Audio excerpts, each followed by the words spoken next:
Let's get that out of the way.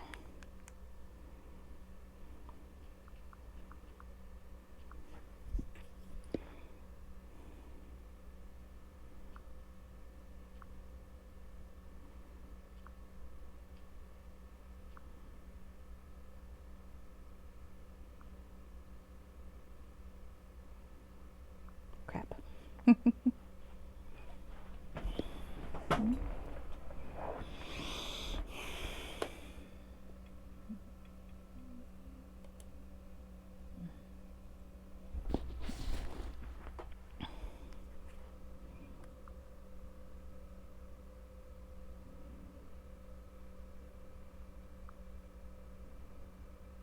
All right.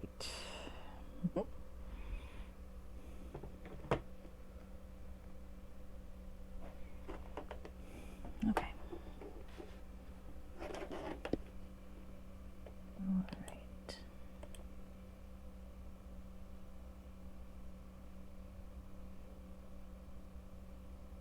I think I should just leave it on pre-roll ads and not worry about regular ads because I clearly can't keep track.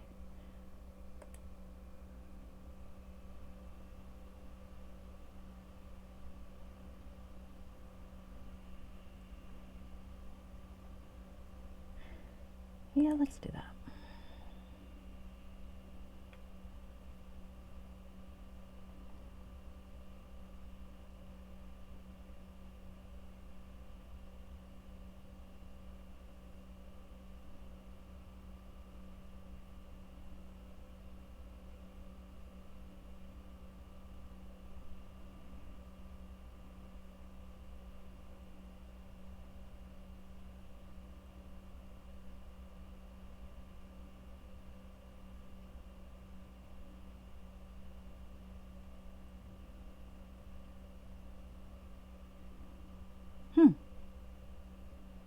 Oh, maybe that's not so bad after all.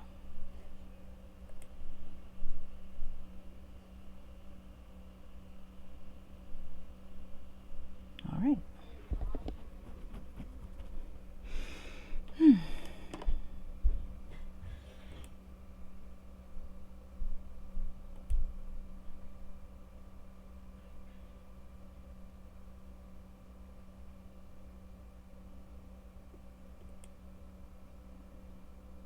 Just checking.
Hey girl, you wanna come help me screen?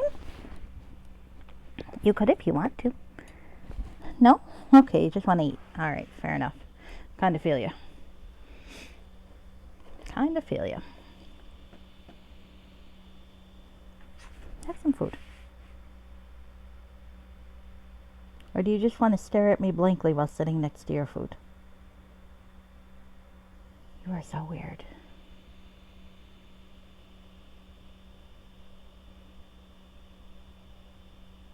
Anyway, that was your bonus of me talking to my cat. It's a subscriber exclusive.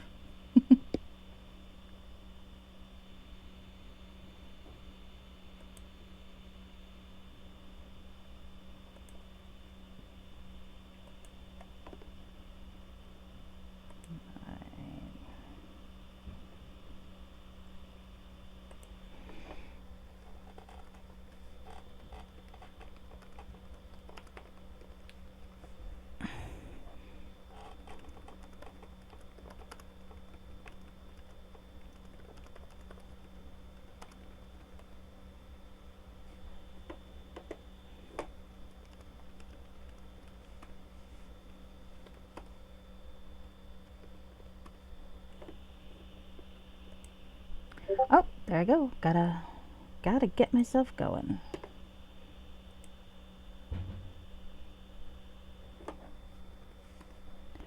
Alright, alright. Oops. Hey, Sprogling, come over here. Come over here. Are you gonna eat or not? This cat. She acts like I'm victimizing her if I try to pick her up, but away from the food dish that she's not actually eating, because she's a cat. Do you want some new food? Is that the problem? The old food has lost its appeal for you? I'll give you some treats. Maybe that'll help. Here we go. Eat your treats. Okay. Anyway, hello. Hi, Plunge. How are you today? Your stream looked really, really fun. I didn't see any worm, though. I was sad, but I suppose I can't complain. The random number generator got me good last time, so it stood by me. Okay, so assuming I didn't just mess that up, I am... Oop, there we are. So, continuing from last time, I am playing the fan module, Aribeth's Revival, which is meant to be an epilogue of sorts to the original campaign for those who felt that the storyline regarding Aribeth was a bit unsatisfactory, at least as a conclusion. I can't say I disagree. So far, it's been quite interesting, and I think the module maker's done some really cool things with cutscenes and flashbacks, and I suppose it's what I think is the best part and the worst part is kind of the same thing, because I do really like the amount of interactions that I've been having with Aribeth so far. I think that they do a really good job of fleshing out a relationship that was kind of bare bones at best in the original campaign. The catch is I think they're maybe, for my taste, a little too frequent. The fact that we have a dialogue after every battle, it seems like, after every plot point, does a good job in moving things forward, yes, but it does kind of disrupt the flow of the action. And I think in the end, I'm a little bit more about the action than I'm about the romance. But I can't say that it doesn't do what it's supposed to do. So let's see how things go today. All right. Well, we are now outside by the gates of the city. And there are people there, so since I'm traveling with someone who is decidedly recognizable, despite the fact that she's wearing a helm that masks her face, but we'll leave that aside. Greetings and well met. Okay. I'm going to advise that she wear her hood now with the special armor, which will conceal her identity. The helm might be enough, I don't know. This is... But, just in case. Here we go. With you. As I said, after every plot point. You turn and watch Aribeth draw a deep breath. I was looking forward to getting out into the open air, but unfortunately, the smell of death lingers. Phew, you're right. It is most foul. Be prepared. This stench is sure to attract all sorts of nasties. How's this? I playfully act out my tactical offensive motions. I will say, if you're new to this particular stream, I did make a serious mistake, which is that because there are a couple of different epilogue modules that are incompatible storyline-wise with each other, though from what I understand they're all pretty good, I decided to do a split timeline sort of thing. That's not the mistake. The mistake is in order... What the hell? Okay. I think she's gonna get sick of that, dude. Is that in order to tell my characters apart, so I don't end up trying to take the same character through, which is important because if you notice, my character is level 3. I ended the original campaign at level 17. So I don't want to be taking this guy into an epilogue module meant for the official campaign, you know what I mean? The problem is, I decided to denote it by putting Alpha in the character's name to represent the timeline. So now I have to laugh at him every time I see it because I have accidentally called my character an alpha male and he's really not, and it's just kind of sad. Don't do that next time. That's my note for myself. Okay. Alright, anyway. Please stop pantomiming. Alright. Aribeth kneels down and picks up a handful of pebbles. Remember to use your defense as well. Watch out. She tosses the debris at you with a chuckle. Ha, you'll have to do better than that. Plink, plink, clunk. Ouch. No fair. So they are bantering. Aha, you have to keep on your toes, or else that last pebble will knock you silly. Come on now, let's get moving. Look, there are some men standing guard over there. Let's see if they have useful information. Okay, so I can act a little puzzled by her behavior, but I think that's kind of not where I want to go. It's like, I'll say next time I'll throw the pebbles. Let's see what's going down at the gate. Alright.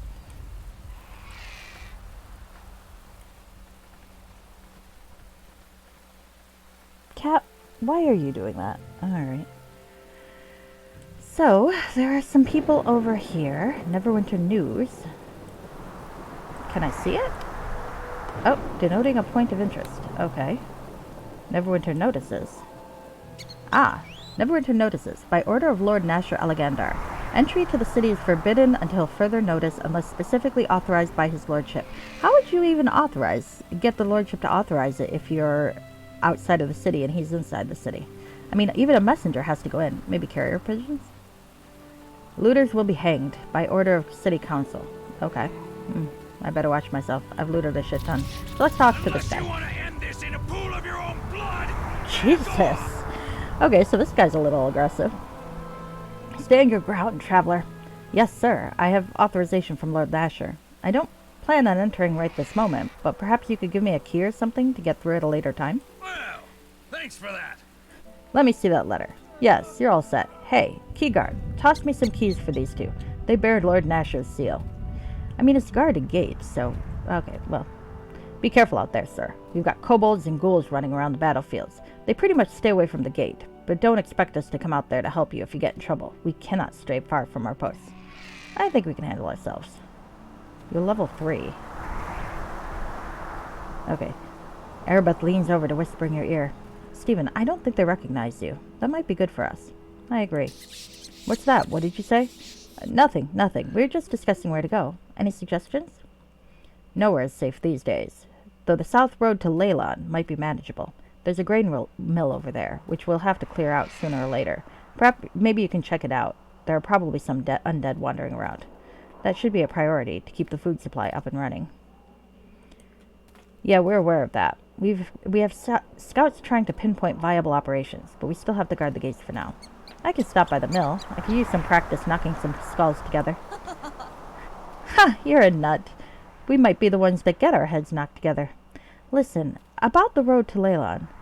I wonder if there'll be an inn or a place to rest. After being stuck in that cell, I could use a bit of good food and a real bed. Sir, what do you know about the road heading to Leylon? Take the road heading east. It'll eventually bend south to Leylon. It is safer than heading north. I think there's a rest stop along the way, as good as anything you'll find in Neverwinter. Plus, you'll be a good distance away from the main battlefield around our city. Sounds good.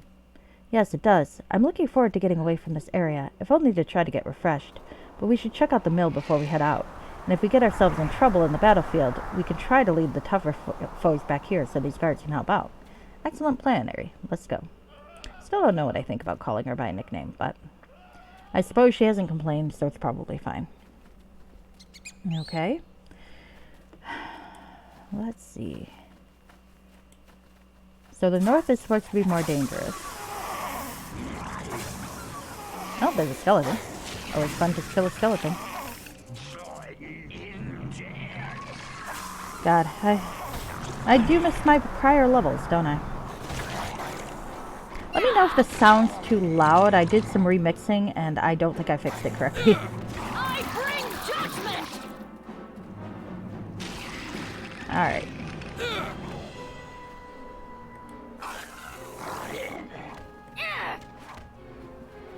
Okay.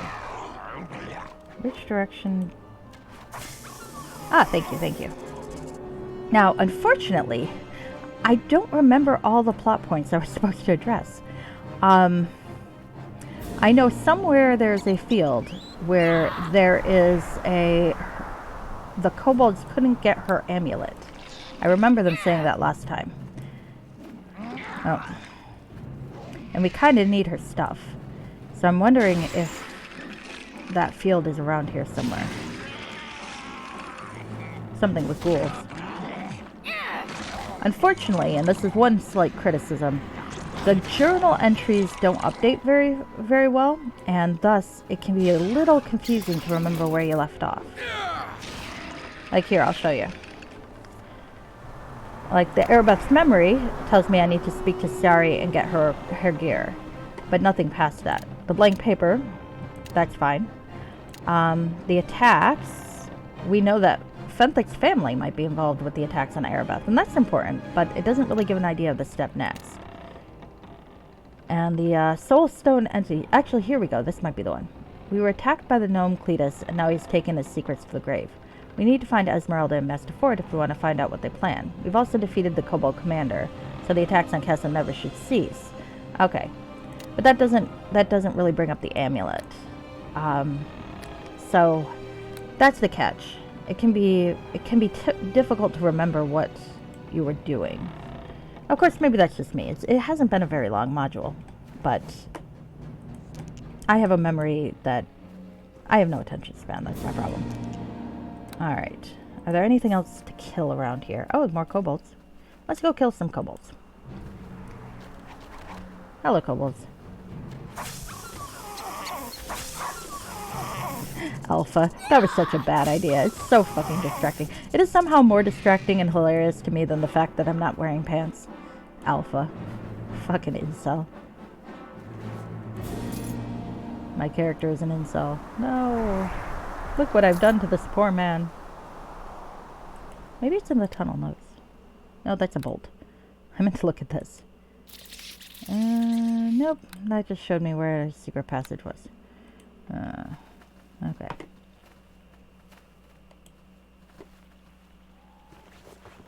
Hey, stop that. Okay, get the potion. Alright. So that's the high road to the inn towards Leylon, and that is road to Wall Breach and City. Well, I'm supposed to go to Leylon, but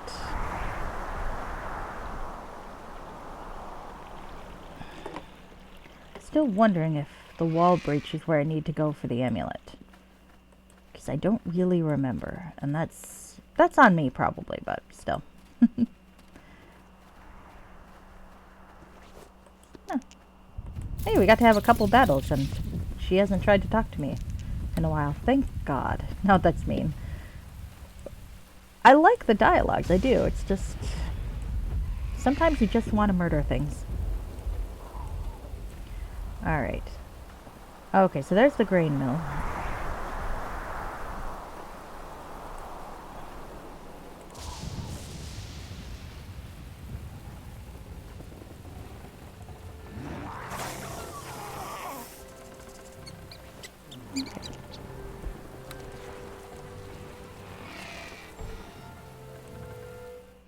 Windmill hut.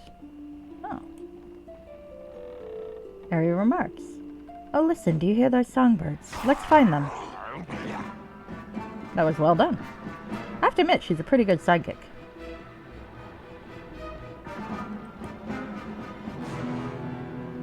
Alright. What's in the box? Oh, a bow +1. Now she likes herself a bow. The Northwind bow is better, though. So I should probably let her keep that, at least for now. Before the end of the module, I'll have to remember to take it back from her. Because it's a nice bow.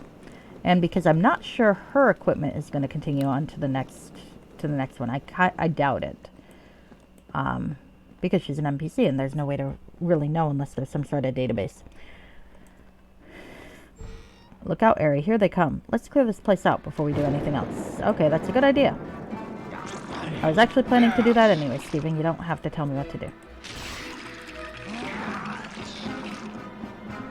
Maybe it's Ari.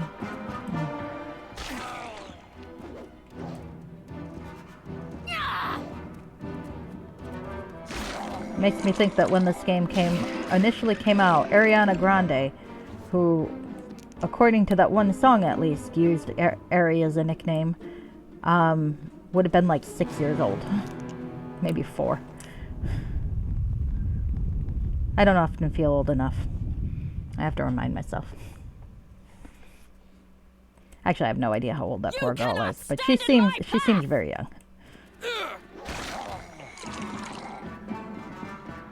Oh, well, we have more undead things. I mean, I could try to turn them, but sometimes you just want to hit them.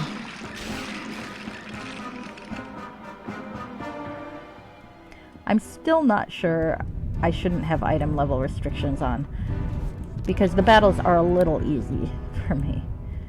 And I think that's because I'm leveled like, or I'm armored like a level 17 person. All fun and But, games. but on the other hand, this is a story mod. Let's see, what's in the birdcage? Hey, Ari, here they are. Come here. A bird's feather. Am I plucking the bird?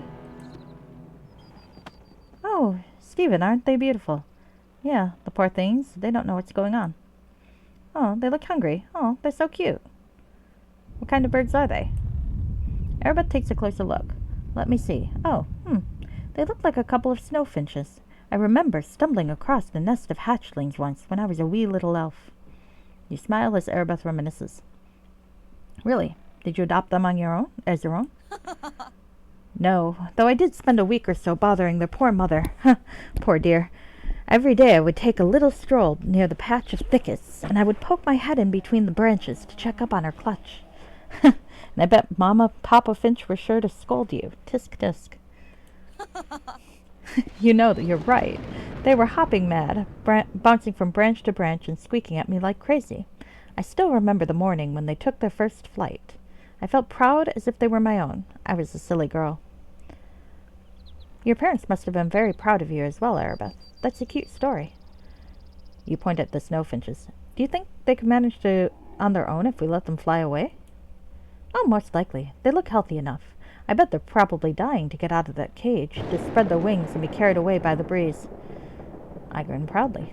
I think that would be quite relaxing. Come on, let's get these lovebirds out of here. Then let it be another good deed to our account. She chides me playfully. No, Stephen, not lovebirds. They're snowfinches. My, are you always this slow? Well, they look like lovebirds to me. Lovely, lovebirds. Well, I do have a 10 intelligence, so this seems in character to me. You start to whistle a little tune while Aribeth lifts the cage to the window and opens the latch. There you go, little ones. Go find your home. Perhaps we'll run into them one day, maybe even with little nestlings of their own. You're too much. Come now, let's see what's going on in that closed room. You whistle happily, mimicking the snowfinches as you exit the room. I feel like there's going to be a lot of dead people here, so maybe I should hold off on the levity a little, but that's okay. Well, we got a key and a potion. Well, I suppose given that both of these characters have seen like a shit ton of death after the plague and stuff, maybe I should be a little less judgy. You know, gotta have some gallows humor sometimes, right? Alright, so let's see what's in here, aside from more dead things. Aw, someone had an easel. That is kind of sad. Where did the cat go? Did you go upstairs, up on the bed again? Oh, my cat wandered off. Oh well. Probably for the best. Ah. Hey! Harry, come here. We've got company. We should approach together. Okay. I'm still walking too fast. Alright, Vince Weber. That's a name. An easily frightened soldier, if you can call him soldier. Wow, that's a mean thing to say about somebody that I don't know yet. Let's talk to him. Someone help me! Ah! Please! No, please don't hurt me. Must you shout? You gave me quite a scare. You're lucky I didn't overreact. I could have given you quite a lump. I mean, there are undead things swarming this place. On the other hand, I'm currently artificially level 3 and managed to kill them quite easily, so maybe this guy's just kind of a wimp. You're not undead, or cursed, or kobold. Why are you here? Are you with Luskin? The siege is over, right? It's been a few days since I've heard any fighting. No, you oaf. I'm not here to conquer Neverwinter. I serve Neverwinter. What are you doing in here? The fighting has ended, and Neverwinter is safe. Have you been holed up in this Grainer's house throughout the siege? Aribeth pokes you with the butt of her weapon and frowns. Tisk, be nice, Stephen. There are hordes of undead lurking on the battlefields. Perhaps you just got cornered in here. Just a bit of bad luck. My memories begin to stir. Bad luck? Well, maybe you're right. But what if he ran off when others needed help? What if we passed by one of his fallen comrades just outside these doors? You recall the moment in Port Last when I first learned that Aribeth had departed. I guess I'm just bothered. He's a little judgy of me. Aribeth can sense that something is troubling me. Stephen, look at me. Realize that I'm still by your side. By your courage and convictions, I'm here with you. Please don't be upset. I struggle for the words to explain. Aribeth, I didn't mean to. Aribeth interrupts me, wanting to bring calm. Nor did I. Funny how things have a way of exposing the truth at hand. I am blessed to be standing beside someone who refused to let me fall away despite profound adversity. Don't let your mind be too troubled by the past. In a silent pause, Aribeth and I hold a tender gaze. Then with a quick smile, I abruptly turn to face the cowering soldier. Okay, soldier, what happened? How did you end up barricaded in here? And this guy's like, did I need to watch your romantic dialogue? I mean, I think it was good dialogue, don't get me wrong. It's just, I don't know what this guy thinks about watching that. Alright, the city wall was breached, not far from here. Captain Lotharn ordered a sortie to relieve the pressure against the breach and allow workmen to seal it, but we were ambushed and our columns scattered. We couldn't return to the city as the gate had been sealed behind us. Some of us escaped the Luskan soldiers, but undead got the others. But the battle ended days ago. Why didn't you leave? Were these undead stalking you? Yeah, the siege ended and the major battles were over, but the undead were all over the battlefield. Some soldiers tried to make it so that the cave over by the city wall, they never had a chance. Since then I've witnessed some really strange things. Strange people. Really, what do you mean by strange people? What were they doing? There was this odd caravan. They were shuffling along, pushing a cart loaded with this strange armor. It was tarnished black, and it was heavily guarded. Even the undead left them alone. And it's strange. They circled around to a breach in the wall. Why were they going back into Neverwinter? Why not use the gates? Perhaps they didn't want to be seen. Oh, maybe so. You know, they dropped a strange-looking chunk of metal. I think the ghouls were frightened by it. They kind of veered away from this one area. Well, I went over to check it out, and I found this here amulet. Oh, hey. Guess I found the amulet after all. I think this is exactly what we're looking for. May I see it? Stephen, be careful. I feel strange. The amulet, arrested among the dead? I look out the window here. All this carnage. Am I responsible? Okay, listen, soldier. Here's some gold for the amulet.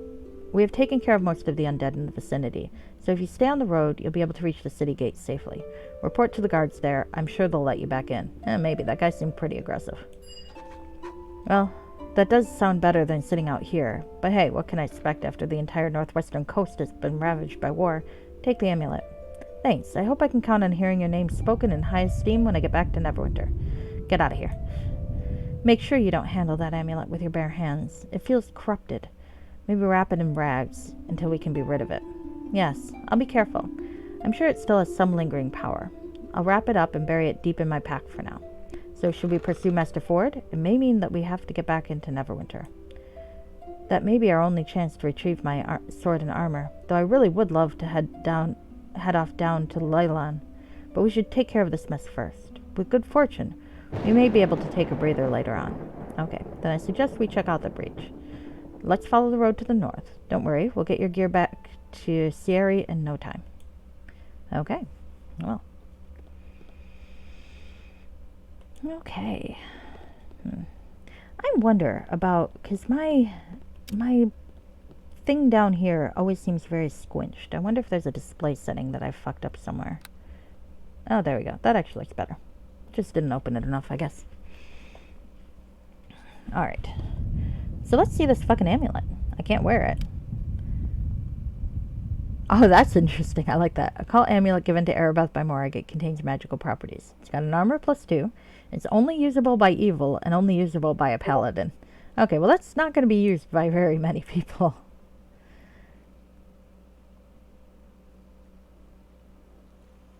That is not going to be used by very many people. I guess you'd have to be a paladin and then to have fallen like Aribeth did. I guess you don't really lose your paladin levels when you fall, though, which is one of the reasons why the alignment part of the character hack that I use, this one, is a legitimate cheat, because theoretically you could just make a paladin, then cheat yourself to evil, and start making a blackguard. And then all your charisma stuff stacks. So you can become really overpowered that way. That does sound fun in a roleplay sense to try to pull that off, but I think I would only do that if I had like a reason to play it that way. Of course, now I'm thinking about that, and that would be maybe fun. Oh, hey, there's some more kobolds to kill. Let's go kill them. Hopefully Vance Weber will be fine. Outstanding.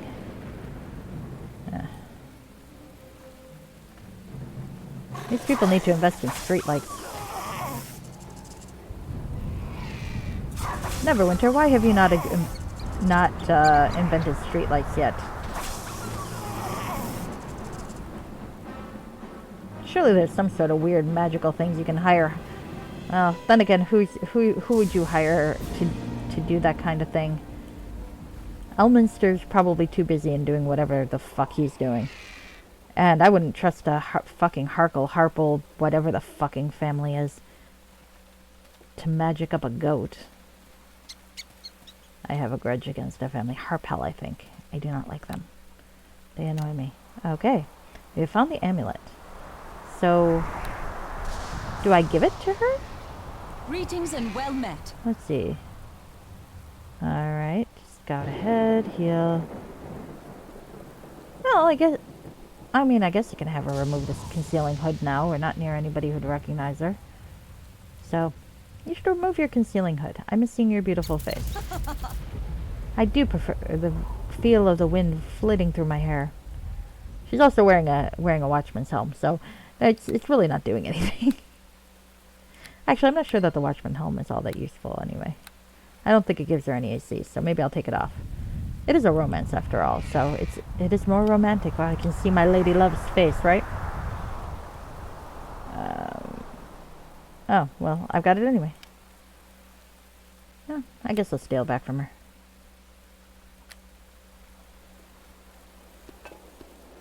Ah, stop that. Stay there, little fucker. Alright. Why am I having issues picking up this fucking item? There we go. I know the drag wasn't working for me. Oh well. Probably not a big deal. Huh. Let's see. Do I think the charisma and regeneration will be more useful than the uncanny dodge right now? I do like having the charisma if there are any dialogue rolls. I guess I don't have to worry about anything to kill it. If I start to get hit really hard, I'll put the other ring on. Yeah, let's save again. I should probably pay attention to what I'm doing, yeah? Alright, so we are going north to go kill some shit. It is still dark. Incoming! Get down! Alright, let me get... Can I get my... Oh. Maybe... Well, the flaming sword should give me a light. I just have crappy display settings. Oh, Aribeth grabs your arm and pulls you down. She points out figures moving about in the distance. Wait, I think our arrival has been anticipated. Indeed. Whoa, that arrow was close. You crouch in the grass, whispering. How many did you see? Aribeth frowns. It doesn't look like we're badly outnumbered. We could take them out. But what if it's an ambush? You haven't forgotten the skills of your youth. It seems to me that your ranger abilities are working just fine. Can you remember anything else? No, I haven't given it much thought. I guess I'm just a natural. She smiles and gives you a quick nudge with her fist. Now let's focus on the current situation, shall we? Yes, I would like to do that. Look, more skeletons have appeared. They'll see us. It looks like we'll have to fight our way through. Beware of those archers on the lookout platform. Figure suddenly appears and he's bearing on you. What the? Alright. Death will be sweet release for you. I am Okay, this looks further. funny, because he's calling me by my surname, which is fine, but because I put the elf in there for the timeline, it just looks wrong. That was a mistake. Oh well, stand your ground, Lyonesse. Alpha. Hold, who speaks? He looks very vaguely handsome vampire, so who are you? We were hoping that you'd be lost forever within that stone, Lyonesse Alpha. We cannot have you interfering with our plans. Time to die. Not if I can help it. You cannot stand in my path! You'll have to answer to me as well. Aribeth gives you a quick smirk and wink. Let's show him. You tempt pain that you have never dreamed of. Oh, look, it's Morag's toy thing, Aribeth. You have nothing to stand against us. You are nothing. Time to end this. So let's kill these fuckers. I say, and then I miss every strike against them. There we go. That's better. Alright. Look, he dropped something. Well, let's kill this person first, then we'll look. You'll see. Your soul shall be mine. That is a pretty great voice, I have to admit.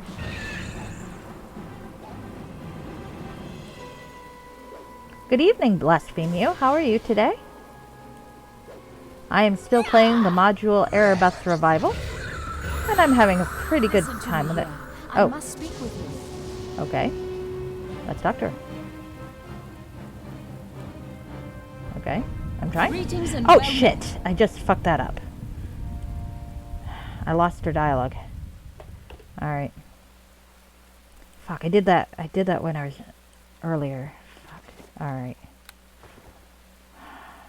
Well, that was only one battle. I'm just not going to read the dialogue, and I'll just do that again. Sorry, guys. Beg your patience. Good evening. The one downside with triggered dialogues, there weren't many of them in the original campaign, so I didn't have too much of an issue with it. I do remember them in the expansion packs, though. Ooh, someone bought too many oranges and gave you a bunch, so you're fat and happy. Nice. Okay, I kind of envy your oranges. Are they big oranges, small oranges, sweet oranges? Tell me all about your oranges. I want your oranges.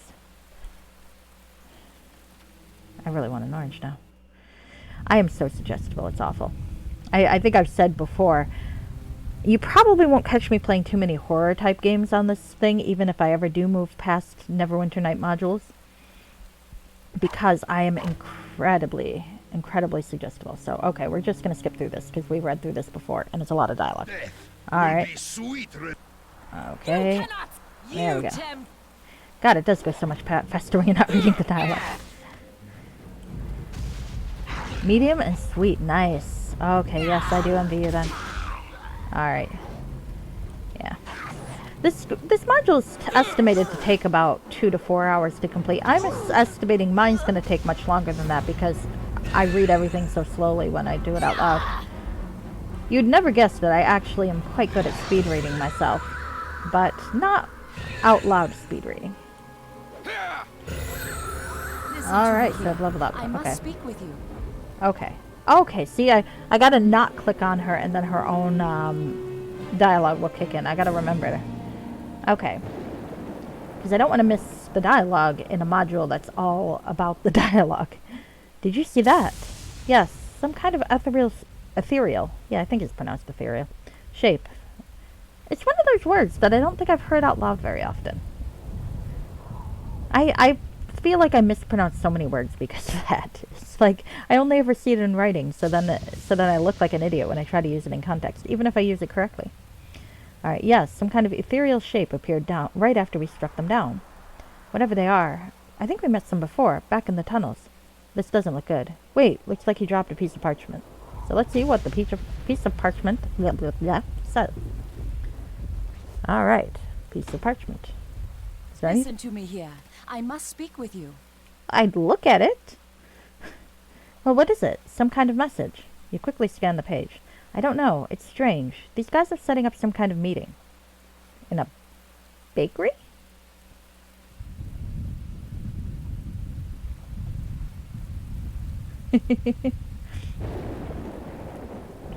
Nah. Well, you're very sweet.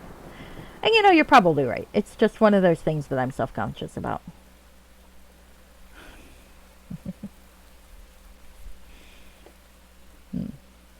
You always want to spell or pronounce things correctly, I think. At least I want to pronounce things correctly. Oh well. I don't know. It's strange. These guys are setting up some kind of meeting. I react with surprise. In a bakery? Oh yeah, I just read that. Sorry about that. Aribeth quizzically stares at the leaflet. Huh, you think maybe they have a sweet tooth? Ha, sorry. Do you think it's just chance, or maybe there's a link? There might be a connection here. We just left a grain mill, and now there's this note. And the journal. Do you think they could they be planning to contaminate the city's food supply? Could be. First plague, then war, now famine threatens. Lord Nasher must be warned. A dram of prevention is worth a pint of remedies, Stephen. We must stop them right now, before they do anything. I see only a few guards on that platform. And we don't want them to get away if we can stop this now. Let's do it. Alright, well, I would like to read the thing for myself. Alright. The main page of this news leaflet gives an account of the state of the war. A more curious scrawl on the back of the paper indicates a connection between these cursed tower guards and Master Ford. Directions are listed as well as a gathering point within Neverwinter. A bakery? Question mark. Now, they mentioned a journal. I believe I have a journal. Malgrim's journal. That's not the right journal. But I hope I have a journal, or else I skipped a step. There's a logbook. Huh. Maybe I skipped a step. I don't know that I have a journal, per se. Huh.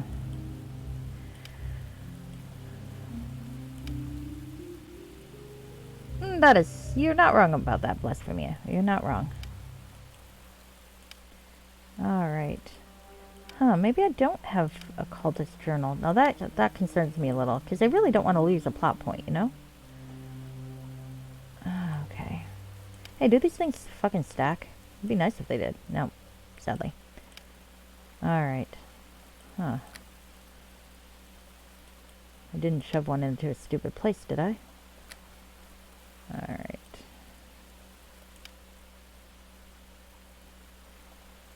Citizen notes. Maybe that's it?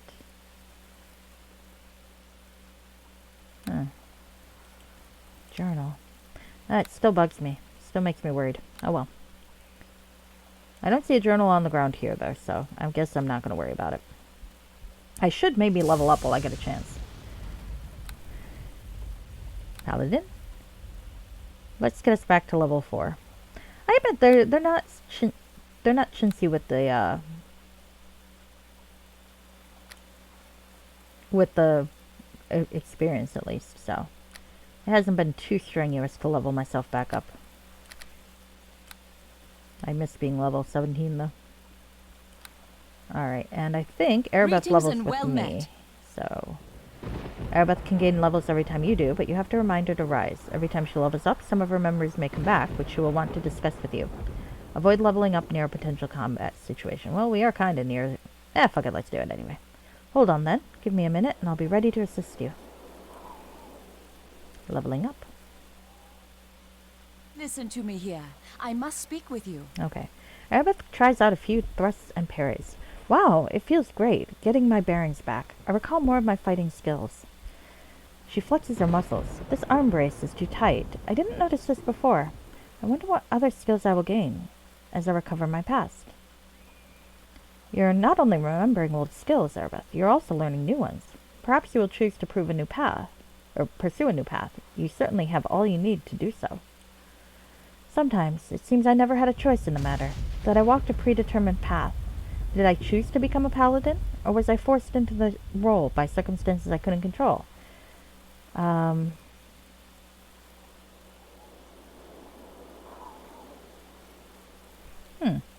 These two are two, they're interesting bits, I can say. Well, I can imply that she was prodded by circumstance, but I am a paladin myself, so I feel like my answer would be more like the second. As a child, your father trained you as a ranger, not fate. Later, as a grown woman, you heard Tyr's call of service. You chose to answer his call with honor and dedication. Do not think of letting fate rob you of that commendable choice. The future is full of promise. The path you choose in it will always be your own. Yeah, I think I like that better of the two options. Aribeth's face turns grim. It will be a short path for me if I'm sent to the scaffold. But I want to give Neverwinter more than just the empty satisfaction of my death. I want to make things better, repair what I can. Am I foolish to hope for such things, Stephen? Is redemption possible for Aribeth the Betrayer? You have broken the shackles of hate that you felt for the city. You have proven yourself stronger than Morag's spells. Think of what you can do. Forgiveness can be earned, but redemption has to come from within. Let's start by taking care of Master Ford and the lingering power of the Source Stone. Okay. Alright. So we have had our important moment. Let us resume trying to kill things and maybe picking up more shit. That mention of a journal still bothers me, but I guess I'm gonna try not to dwell on it. I seem to be following the plot so far. So, I suppose I shouldn't be too worried. There we go. She does hit hard, my girlfriend, doesn't she?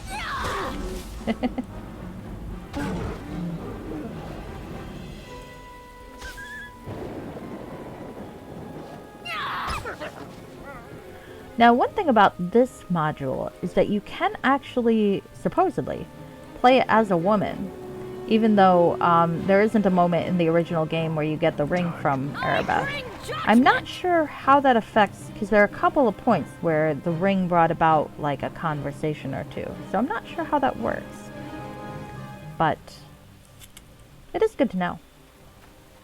So if you are a lady, or playing a lady, and enamored with Aribeth, you can also pursue a romantic relationship, which is quite nice. I'm pro that in general. I can't see where the scaffolding goes up. I think it's here? Oh, there it is. Maybe. Where the hell? Aribeth, you do have a bow. I gave it to you. Alright, here. Up here? Can I even get up here? Okay, finally. Fucking hell. Please stop killing my girlfriend.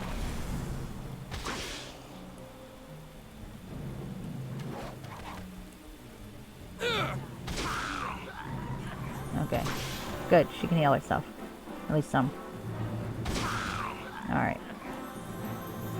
Is there anything left behind here? There are remains. Fuck. Just a ray of enfeeblement stuff. Still. Aribeth, please don't wander off. Thank you. Because I figure... Oh, I don't want to knock her down. Well, no. There we go. Alright. Okay. Let's see if there's anything else on the ground, because like I said, I don't want to miss a plot point. Oh, there's a skeleton mage. Okay, let's go kill the skeleton mage. All fun and games! Alright.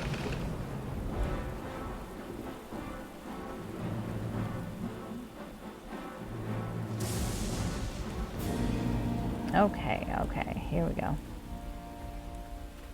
Well, I think I'm gonna look in these corners first. Okay.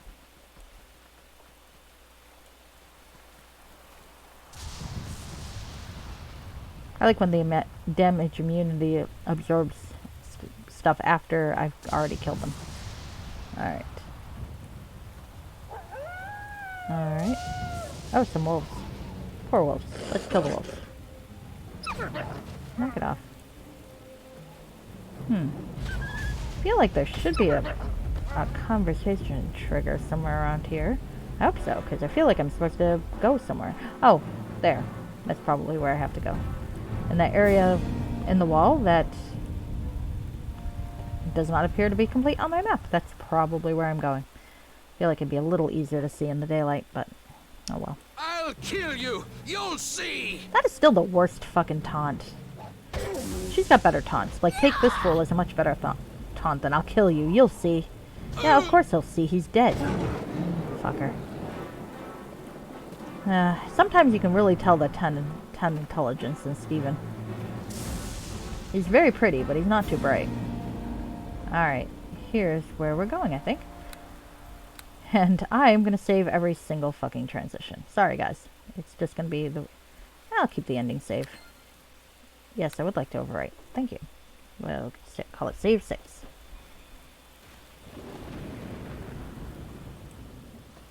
Alright. Neverwinter. Good to know. Alright. Building rubble. I seem to be back in the city core. Perhaps. Or some other part of the city. But it looks like city core. Oh! Oh shit. I should probably have her put her helmet back on, huh? Aribeth hesitantly steps over the fallen rubble and gazes out into the forlorn city. Hold a moment, Stephen. She shields her hand over her eyes and stoops to the ground on bended knee. You hurry to her side and place your hand on her shoulder. Aribeth, are you feeling well? She continues to shield her eyes while staring at the ground. Under her breath, Aribeth whispers an almost silent elven phrase. You are only able to discern the following remark. Amin Hyoreitha. A trickle of falling tears leaves their mark on the dusty cobblestone street just beneath Aribeth's gaze. You take a moment to scan the city and it sinks in. Neverwinter is a much different place. You kneel down beside Aribeth and you lay your arm over her shoulders. May I join you in prayer? Look around you. Look at the death and destruction I have brought to Neverwinter. I can never make up for this. With tears flowing down her cheeks, Aribeth slowly turns her head to meet your gaze and sniffles. The city, the devastation, it is a product of my failure. Families have lost their homes. Children have lost their families. I am to blame. It's all my fault. You tighten your embrace, drawing her closer. No, Aribeth, it's natural to feel that way, but no. I want you to understand. I need you to understand. I need you to accept that the failing wasn't yours and yours alone. None of us were able to detect Morag's insidious measures. I can't help but take the blame. To see the city in such despair, it stings my eyes. It stings my heart. I understand. It pains me to know that I might have been able to prevent this suffering, if only I'd acted differently, or if I'd been more efficient. I could have uncovered Dester's plans. I remember having a odd feeling about those false Helmites. If only I had demanded Lord Nasher give Fenthic a fairer trial. You pause to let it sink in.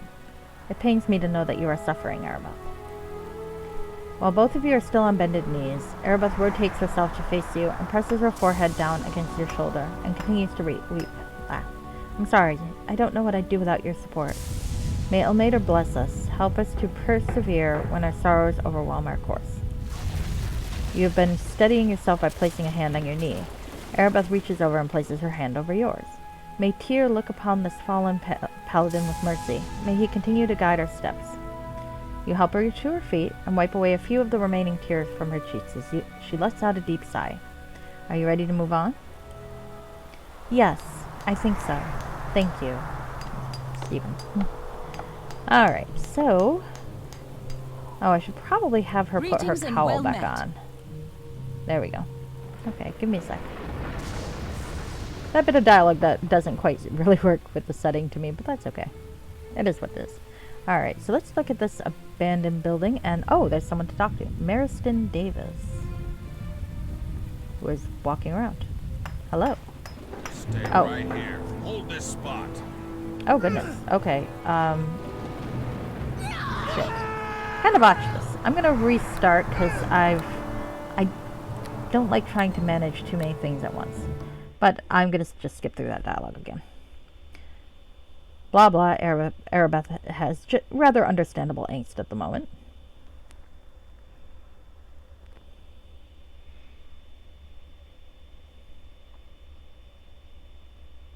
Okay. Alright. Greetings and well met. Here. Put on your hilt. Thank you. Okay.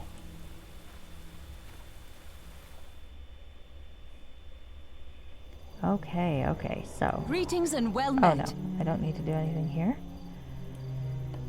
She'll have the reaction once I step inside. Oh, there we go. Alright.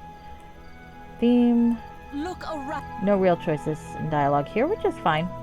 I knew going into it that it wasn't going to be something that has a lot of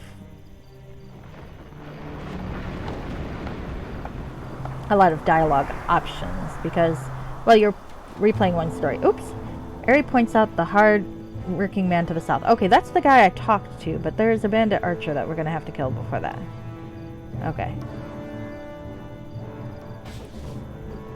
I hope that's all the dialogue she was supposed to give us there. You cannot stand in my path! Okay. Where'd you go? Oh, there she is. Yeah, please stop shooting us. It's very annoying. We're kind of in the middle of something here. Okay. Alright. So she did point the hard-working man to the south. That's that guy. Now we'll talk to him. I think we shouldn't get interrupted anymore. Hi. Stay right All right. here. Hold this spot. A carpenter notices your arrival. Hey, you. You look like you can help with the cleanup work, and perhaps your companion could help us too, yes? We'd love to help, believe me, but we have urgent business to attend to. Perhaps we could come back later? You turn around to make sure Aribeth is nearby. An excellent idea. Huh. I don't know what could be more important than cleaning up this mess. The city won't rebuild itself by magic, you know, but I'm not one to argue.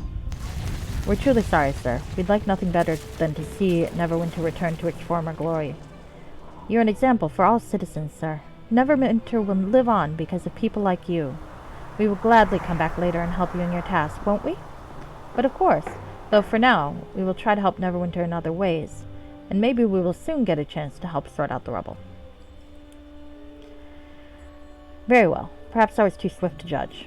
There are so many lazy bums roaming the streets looking for trouble, idle hands and all that. I just can't bear to see the city in ruins while people stand around and do nothing about it, like those creeps that come and go around the bakery. Creeps? Maybe we could take care of those for you. What do you know about them? Not much. They're not very talkative. I almost regret asking one of them to lend a hand. Very scary people. I would be careful if I were you, if you plan on dealing with them. Thanks for the advice. Perhaps we'll meet again. Hey, bud, before you go, you might want to talk to that guy across the way. He might know more about local happenings. Good luck. Will do. Oh, and I hope you don't mind me asking while you're here. Some kids came by about an hour ago and may have taken my hammer. So if you happen to spot a spare hammer somewhere, I'd appreciate you bringing it back. I'll see what I can do. Alright, so I got a new subquest. Lost hammer. Chances are it can be found in the surrounding area. Thank you for the hint. I shouldn't be sarcastic. I like when they give me an idea of where things are. Okay, is that the bakery? Oh, that's Soap and Suds. That's interesting. What the hell kind of place is that? No, not helpful. Alright, well, is it a bathhouse? City's in ruins, but the bathhouse is fine? Oh no, it's just goods. Cardulus Tristus. That is a dreadful name. I do feel bad for you, ma'am. The young woman is trying to manage a small convenience market. Well, let's go shopping. Well, hello there. Hello, I don't get many visitors these days. Who are you? My name is Cardulus. I belong to a druid grove within Neverwinter Wood. We supply local villages with herbs and other essentials. How are you managing these days? I am just trying to keep basic needs in stock. Plus, we make our own hygienic materials to try and take care of all the wounded. Herbs and specialty concoctions to to clean and treat wounds. Alright. Let's see. Well, I can be very knowledgeable and kind of pompous about it, in the way that druids tend to be in this game. Oh, but of course, I'm familiar with these alternative methods. In some cases, I wonder if these remedies aren't superior.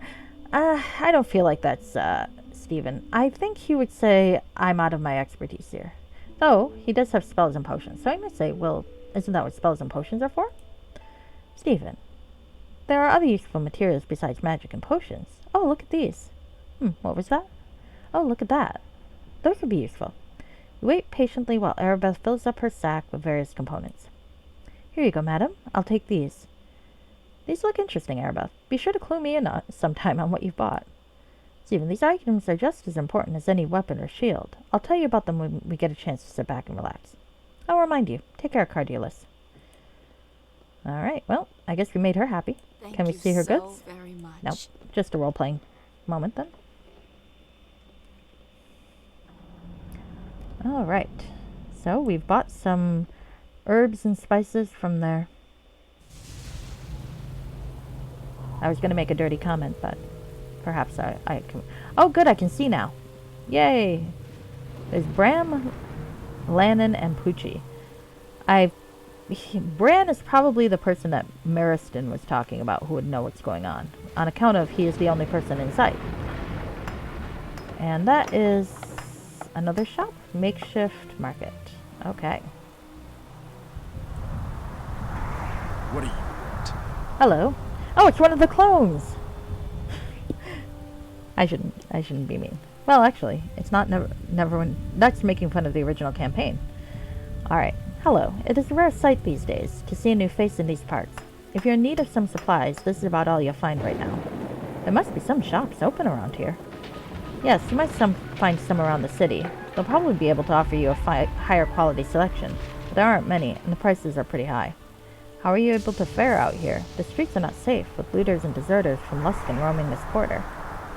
Well, I have to move around a lot, so my inventory isn't wide, but every now and then I get people coming to me with some prized heirloom they want to trade for gold.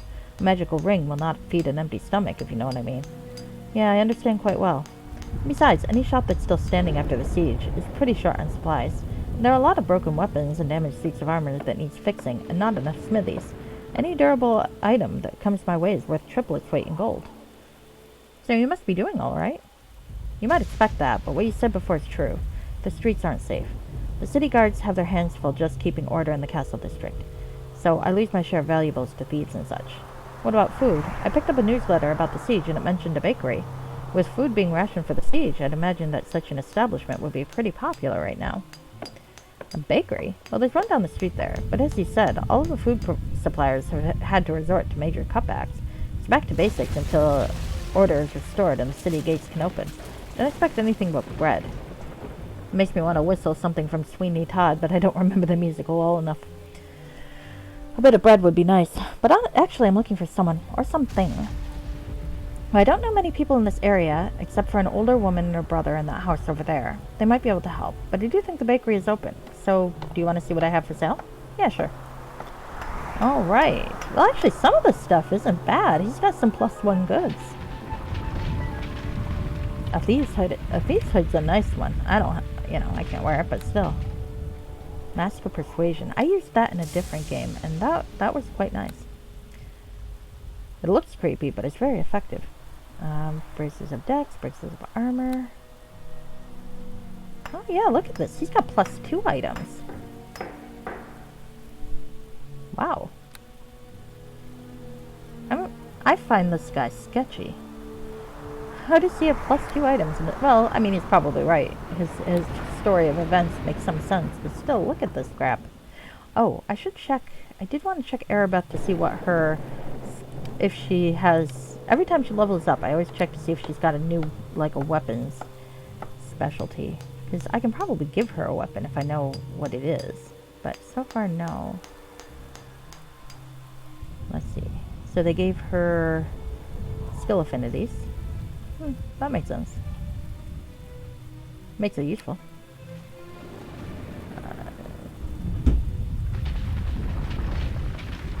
Something's noisy. Alright. Yeah, okay. Alright, back to looking at this. Longsword. Okay. Potions are always nice. Ooh, what's the Staff of the Magi? Too expensive for my blood. They also stole all my money at the start of the game. That's okay.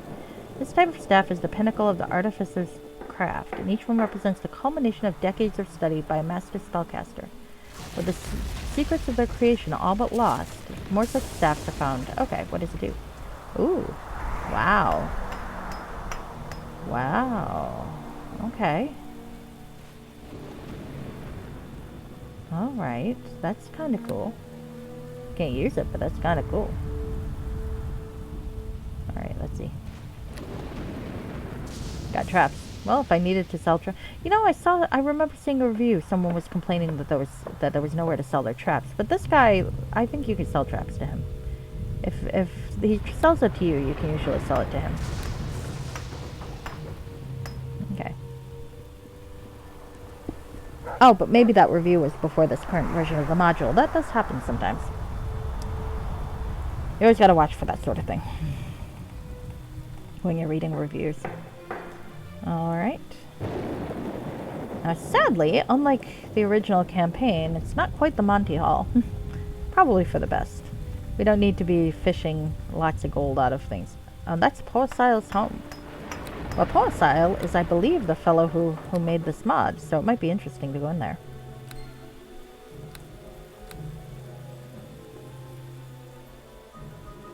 Perhaps he has written himself in as an NPC. Or she. Or they. I don't know. I was kind of assumed that the creator of the module was male, but it does occur to me that that might not be true. Poe's Nest. And there's Porcile. Let's have a look at this person. Hey, it's me, Porcile. This is the guy you want to strangle if you have encountered any game-stopping bugs. Oh, fair enough, fair enough. Actually, it's been pretty good so far. Alright, let's talk to him. Alpha. Such a bad idea. Yes, don't say a word. I know this house is awfully buggy. I can't help it. I've tried all sorts of remedies and nothing seems to work.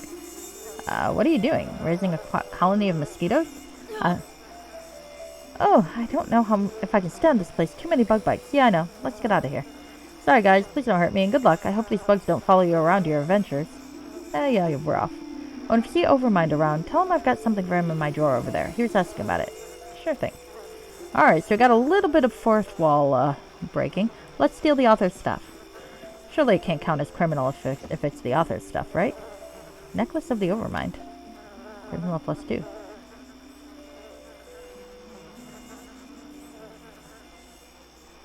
Huh. Okay.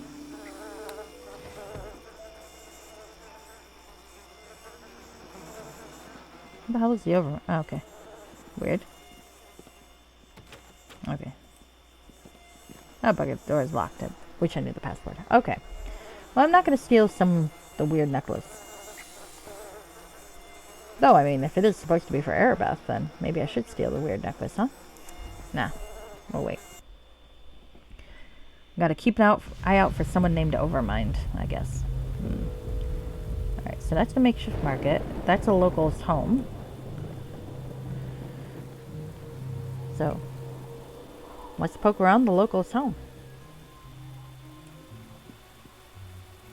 No stone unturned. Be sure to knock. Yep. The Evans home. Max Evans, Isabel Evans. Okay.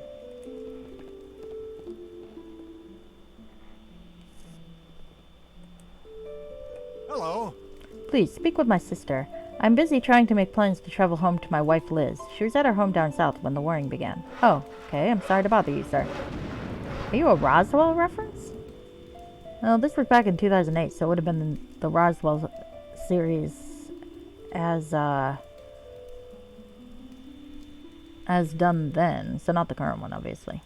Oh, have a good night, Blasphemio. Okay, I'm sorry to bother you.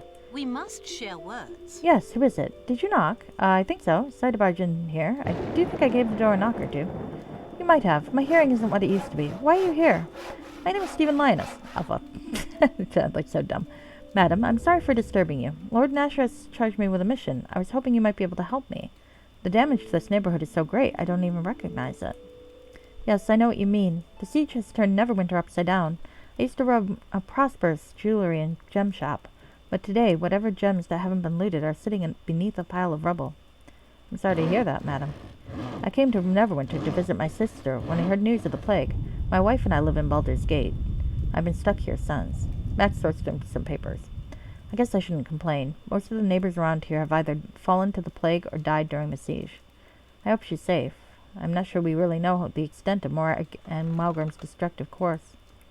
Oh, I think Baldur's Gate was spared from a similar fate as Neverwinter. Thank the gods.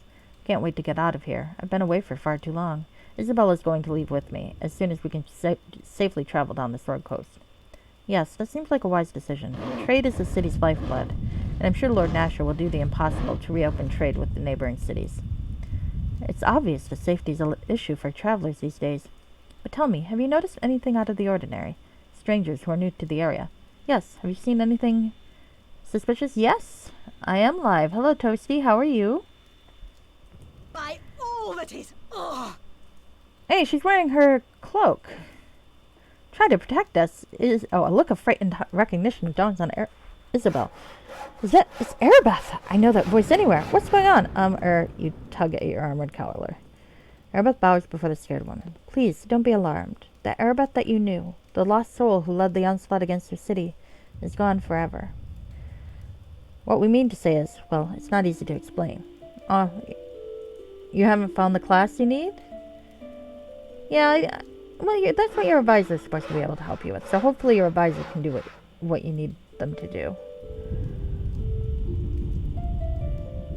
Hi, Starbreeze. Am I a Chad yet?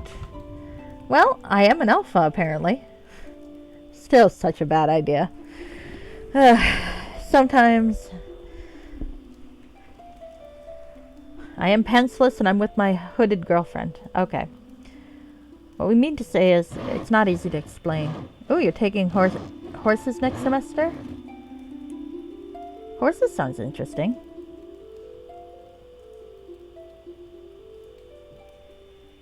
Horse. So, is it like a veterinary thing? Or, I admit I don't quite understand. But, it sounds cool. Uh-oh. What the hell did I just do? Okay, there, that's what I did. Alright. Oh, goodness sake. Alright, so I guess I'm going to tell these people Aribeth's entire backstory.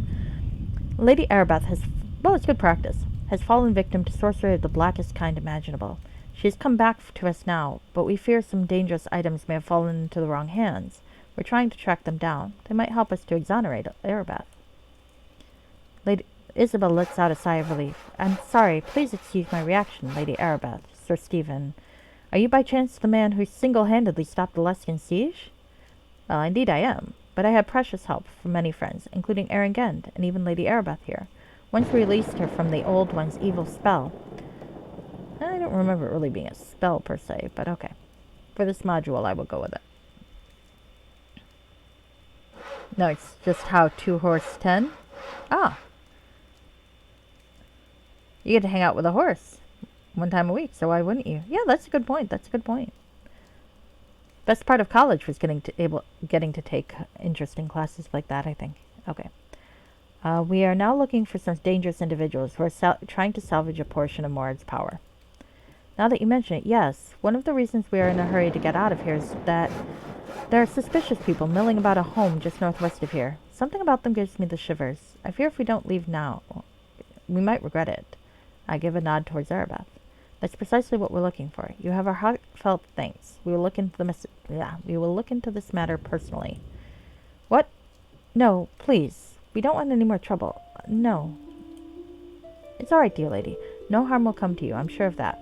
We're going to see if we can find out more about these people. We're more than able to deal with them. Yeah, we might be able to chase them out of town, or better yet, put a stop to whatever's going on in there. Rest assured. Oh, forgive me for assuming the worst. I wish you success. Each time we step outside our front door, we're pretty much in fear for our lives. The streets will certainly feel safer with these strangers gone. Maybe I can finally sell some of the jewelry I salvaged from my shop.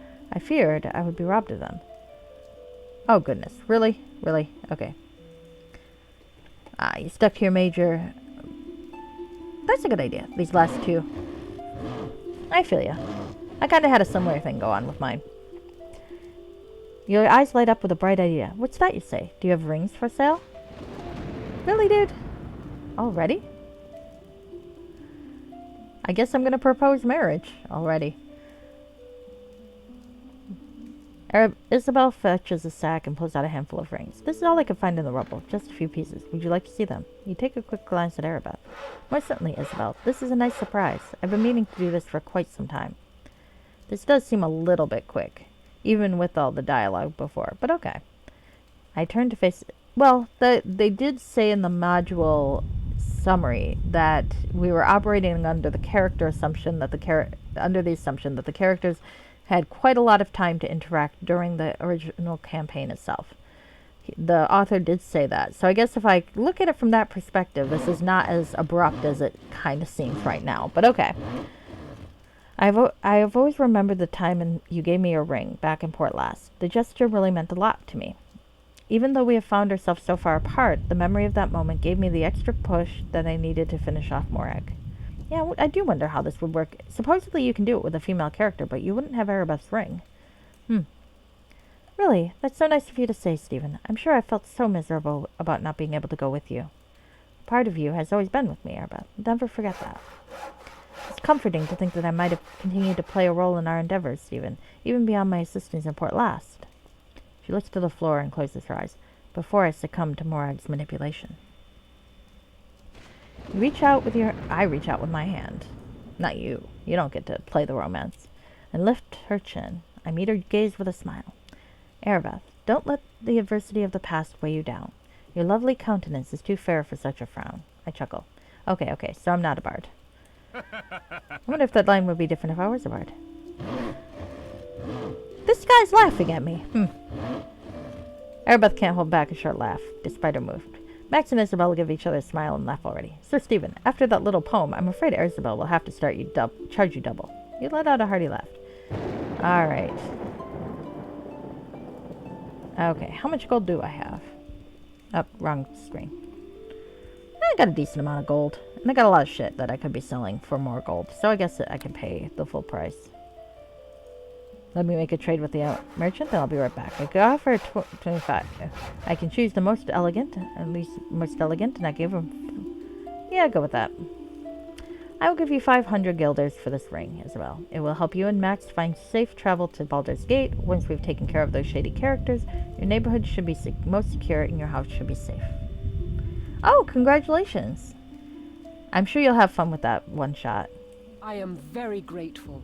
Isabel is more than pleased with your offering. Thank you so much. I could never imagine such a generous offering. Bless you. Thank you, Isabel. This ring will be special. You kneel down and cup the ring in your hands. With a few whispered words, you bless the ring. Aribeth, I want you to have this. We both should carry a reminder of each other. Okay, at least it's not a marriage proposal, because that seemed a little bit quick. You have 100+ character sheets? Well, there you go.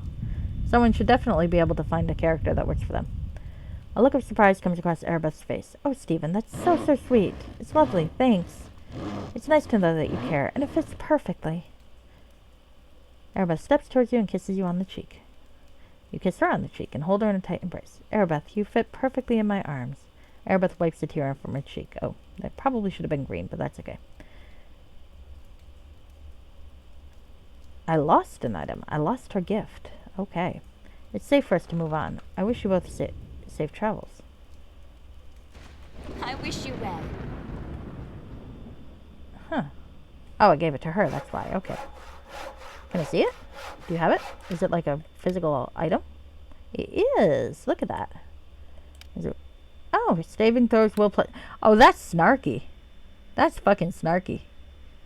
50 megabytes of character sheets, 4 for each class. 42. Wow. That's pretty good, Tracy. Okay, but this is really snarky. Okay, so the poor woman's been mind influenced by an evil what's-this, and so the ring I give her, the enchanted ring, is to help her with the +4 will. That's a twisted wrong. All right. Well, I can steal one of my rings back then if I'm going to give her that ring. Because I've been basically supplying her from my stash. Do I need magical defenses? Oh, dispel magic once a day. I might keep that. Okay. Alright. You can have this ring. Because it is yours. Alright. So we met the nice Roswell reference. Old Roswell reference, to be fair. Tank? No tank. Oh, none of them is a tank? I don't think I quite understand. Sorry. Wow. 42 character classes? Or, wait, no. Oh, can't open the lock. Well, I'm not going to try to bash down these nice people's door. All support classes. Wow. That's a lot of support classes. Alright. Let's see. I went to Poe's Nest. Somewhere here there's a bakery. I presume it's up in the corner of the thing where I did not explore. Alright, maybe I'll put it here. Let's just save in rotation for a while. Oh, you're gonna have to DMPC? Can you make a tank for somebody? Or do you think, or is it that you don't think anyone's gonna want to play a tank? Of your friends? I had that issue when I ran an email game, my friends are all lovely players, but they were all kind of too polite. And so I think everyone was waiting for there to be like a group leader to make the decisions. And it got a little tricky because it's like I give them some plot elements to follow up on and be like, well, everyone was waiting for somebody else to suggest who to go. Oh, that's a good idea. You can ask someone else to DM you. And I did have to... well, I had a character in the group anyway, and that was probably maybe my problem. Because one of my players had a child character. So we just kind of gave him a sidekick that could be the fake parent.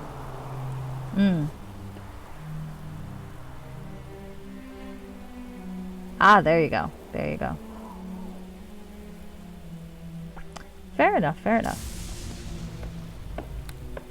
Yeah, so it got a little tricky. So when my friend decided to run her game, I made a character that that was absolutely designed to always make a decision no matter what happened.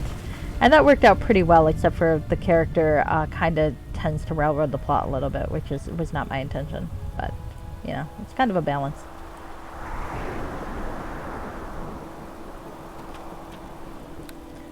Oh, must we poke around every door we see? Well, you never know what we might find. It's worth checking out these homes that might appear to be inhabited. In some ways, I think we might be pressing our luck, don't you think? No, I think we need to search around. Or, yes, we might come knocking on the wrong door sooner or later. Oh, I think she's going to have to adjust to this character trait of mine. Yes, we're doing that. We should at least knock before we try to open the door. Yes, I understand. We should announce our presence with at least a knock or hello. It'll be a blade for your backside. Oh, hey. Swise. Hold where you are. Face my blade. What are you doing in front of my door? Oh, I'm terribly sorry. I mean no ill. We're just investigating certain matters that might be threatening to the area. Those of us who remain here don't have much left, so unless you plan on looting the house down the way, I suggest you move on. I know I am the law. We're not looters, sir. We are truly sorry for bothering you. Like you said, we mean no harm. We are only trying to secure the area. Yes, we'll move on. I am the law. Alright. So the bakery I definitely want to go to, but there was something fishy about this house too, I feel like. Listen to me here. Oh, here we go. I must speak with you. Steven, something tells me that we should really be in our peak condition here. We should try to enhance our abilities a little. Bark skin... Okay, that should work, right? Oh, I don't want to go in yet. That's a good start. It should be enough. How about some pine sap for your weapon hilt? I wasn't thinking about everything, you nut. Oh, and I suppose you've already double-checked your bootlaces. Why, as a matter of fact, I did. Huh, just kidding. We'll find out what's behind this door. I think I should do the bakery first. Actually. Huh, do I want to do the bakery or that? Well, let's go to bakery.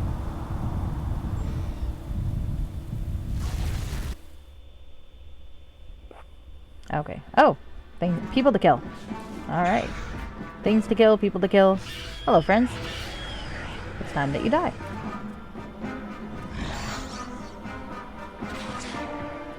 Stop hitting my girlfriend. I mean, she seems to be doing pretty well for herself, but still. Alright.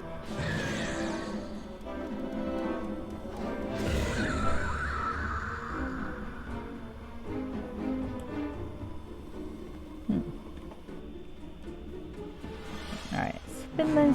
Spinning around. Let's go up this way. Alright. Oh, shit. Okay. It took over for me. Okay, I didn't fuck it up. I had to walk more carefully. Shh, listen. I can hear them. I have bad news, Esmeralda. The assassins have failed. She's still alive. Baldur, you fool. How could they have failed? There aren't that many capable assassins remaining in the city. We might have to resort to stirring up riots to try to draw resources away from the castle. Sounds like they're talking about you. No shit, Sherlock. So, Baldur, did your cousin Fenthic have any of Aribeth's belongings? Oh, poor Fenthic. No, I'm sorry, Mistress Esmeralda. I looked through all of Fenthic's belongings, but I couldn't find anything of consequence. Fenthic? Could his family blame you for his death? Poor Fenthic. I don't know. I didn't fail him, did I? Did I cause Fenthic's death? No, you weren't responsible, but they may be plying his cousin with the same powers Morag used on you. They may have played on his sorrow and anger over Fenthic's death. I think we should confront Esmeralda. One thing I do really like about this is that they haven't really tried to downplay Fenthic a bit, because I think sometimes the fans tend to do that when there's a character that they like and there's a romantic rival, and I'm pretty glad that they don't, because they don't need to say anything bad about Fenthic. Fenthic's already dead. He's not in the way, so you could just let him be the somewhat flawed idiot that he was. Yes, but be careful not to harm Fenthic's cousin until we learn more. Understood. Alright, I guess I'm gonna go kick somebody's ass. Wish me luck. There's a key. Yay. And some gold. Let's steal the gold. Alright. Brace yourself, she's coming. You tempt pain that you have never dreamed of. Cursed Esmeralda. Your presence is not welcome, fool. Why do you bother to continue? You can't save Aribeth. The mob will get her sooner or later. Aribeth isn't the only one who needs saving. That's kind of a dick move. Fine. Look at you two. You're pathetic. You're nothing. She laughs derisively. Is this what Master Ford is afraid of? You? Alright, let's see. I don't know. You're unwise to underestimate us. There's no escape for you. Surrender while you can. Okay, I'll go with that one. Fear the justice to come! You have something that belongs to me, woman. Give it up and face the sword of justice. Esmeralda invokes a spell. You rush to stop her. So be it. Meet your doom, hag. On your judgment! Okay. Alright, damn it. I don't have a great angle here to get her. Oh, well, doesn't matter. She's dead anyway. Yep, definitely a little overpowered with my weaponry, I think. I suspect that was not supposed to be quite that easy. Oh, well. Alright. Did she leave any remains? Doesn't look like it. Well, that's annoying. Alright, so is Beldor Seelin. Okay, so Fenthic's cousin is here. Oh, he looks exactly like Fenthic. Fenthic was cute. His old picture wasn't as cute. Oh. Poor fellow. Fenthic was cute. Notable resemblance to Fenthic, his cousin has been swayed by Master Ford into seeking Aribeth's murder. Okay. So I guess let's save and then talk to him in case I botched the dialogue. Not that I've ever done that before. Okay. Let's see. Okay. I feel... Oh, where am I? Okay. What the hell? I might have died... Hello, where am I? Okay, let's talk to him. Hello there. Beldor staggers, then catches himself, looking confused. What am I doing here? What is this place? You point to Esmeralda's body. You were talking with this woman here. Her name was Esmeralda. You were conspiring to have Aribeth killed. Aribeth frowns, trying hard to remember. I know your face. But Beldor? It seems you're not the only one under the influence of the stone's power, Aribeth. Beldor's eyes focus on Aribeth. Oh my! Aribeth! Is that you? Conspiring to kill you? I don't know what to say. I'm sorry about everything. Okay, I can see how that works. Alright. We are all sorry about what happened to Fenthic. We all grieve over his passing. Poor Fenthic. I and the rest of the family blamed everyone associated with his death. Master Ford preyed upon me in this matter. He contacted me personally and effortlessly persuaded me, channeling my sorrow and anger into... Beldor pinches at his temple and squeezes his eyes shut. I don't remember what happened. Well, Aribeth did not conspire to kill Fenthic. Fenthic was deceived by that false Helmite Destler, and so was everyone else, including Aribeth. Fenthic thought Destler's actions were motivated by some noble hidden purpose, so he threw his lot in with him. Aribeth could not possibly have known what Fenthic would do, Beldor. I know, she's done so much for our city, yet we felt such anger at his condemnation and death. I guess this was what made us vulnerable to Master Ford's lies and deceit. Thank you both for freeing me from this terrible spell. Perhaps when this is over, you two can come and visit. It would help us accept Fenthic's loss and blunt the edge of our grief. Well, first we must deal with Master Ford. He may yet pose a threat to the city. But once this danger has been dealt with, we will find some time to visit your family. I think it would be good for Aribeth as well. Hi. Oh, cool. The amulet I found before. Oh, one more thing, Beldor. I found this amulet from one of the assassin's bodies. It belongs to your family. I want you to have it. You have my thanks again. Till then. Alright, so I've given away an amulet. Hopefully I won't need that for later. Okay. Tax on Aribeth. Master Ford accepted. Okay. They've been freed. Aribeth will still have problems with the odd vigilante, but the organized assassinations may stop for now. Okay. Well, there's a glowing chest in here. I feel like this is probably significant. Watch, there'll be like 3 gold in it only. That will make me laugh. That would be very funny. That'd be something I'd do. If I ever made a module, I would totally do that. Alright. Oh, Aribeth's called sword, which is also a short sword. So I guess I did the right thing by giving her short swords. Aribeth's short sword has been cleansed of Morag's enchantment. It is now a formidable weapon against evil. Oh, it's not cleansed yet. It's only usable by evil. Attack bonus versus good. Attack bonus +3. Wow. Holy crap. My guess is what'll happen, based on that description, is that I'll be taking these weapons and amulet and such to, what's his name? Listen to me here. Ah, here we go. I must speak with you. Is that I'll take it to that gnome guy, and he'll fix them so that Aribeth can wear them, and they will be fine. The amulet, the sword, Fenlick's cousin, it's all coming back to me. Aribeth staggers and gasps for air.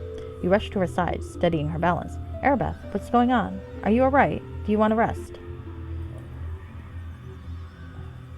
I'm a very concerned boyfriend, apparently. No, I'm fine, Stephen. I just felt another surge of energy coming from the sword. I get this terrible twisted feeling inside. It feels awful. She shivers violently for a moment. It's the memory of all these terrible years I spent hunting orcs. I felt so empty. Oh, I should look around for that fucking hammer, shouldn't I? Maybe it'll be in the house. I had nothing but hate in my heart. I remember it all too clearly. I'm afraid of what might happen when we do find my armor. I hug her close until her shivering stops. I did not expect that recovering your memories would be so painful. Maybe we should talk to Siri about this. It's all right. The memory just came too fast, that's all. I was so sad, so alone. I think I was hoping to die out there, hoping for the orcs to finally kill me, make the pain go away. I'm sorry, Aribeth. I wish I knew how to make this all easier for you. I gaze into Aribeth's eyes. You know, you almost got your wish. You almost froze to death in that snowstorm. I was sure I would, but I was rescued by a one-handed man. I was so confused and cold. I never saw his face. And ever since you've wondered if it was Tyr himself that saved you. Or perhaps he was just a good man whom Tyr chose as his agent that night. Either way, you were clearly blessed. Do you think? Did I give myself up? Is that the cause of my misery? Is this the punishment for my crimes? Killing those orcs seemed like the only answer to my pain. You woke up a few days later in that elementary monastery, right? The monks healed your body and offered you a new direction. Yes, they did. Their sanctuary offered me a place to rest, but I wasn't ready to accept their kindness and teaching. I was still struggling with my past. Though I see now what they were intent on teaching me. Is there anything notable about the stay at the monastery that makes sense to you now? Well, I realized that hunting orcs just masked the pain, but it brought me no comfort. At that time, I couldn't face that fact. I couldn't accept it. I understand, especially when you had to endure the loss of everything that your heart cherished. It wasn't fair. The orcs killed everyone I loved. They had to be punished, didn't they? But in the end, it didn't matter how many orcs I killed. It didn't bring back my loved ones. I suppose that's when I realized how empty my life had become. I didn't want to live anymore. Alright, so I got 2 options. Okay.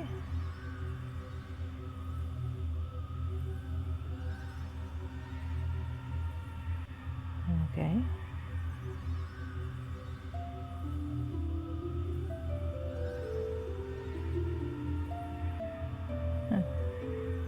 I guess I'll go with that one. Perhaps it is your anger that you had to let go of.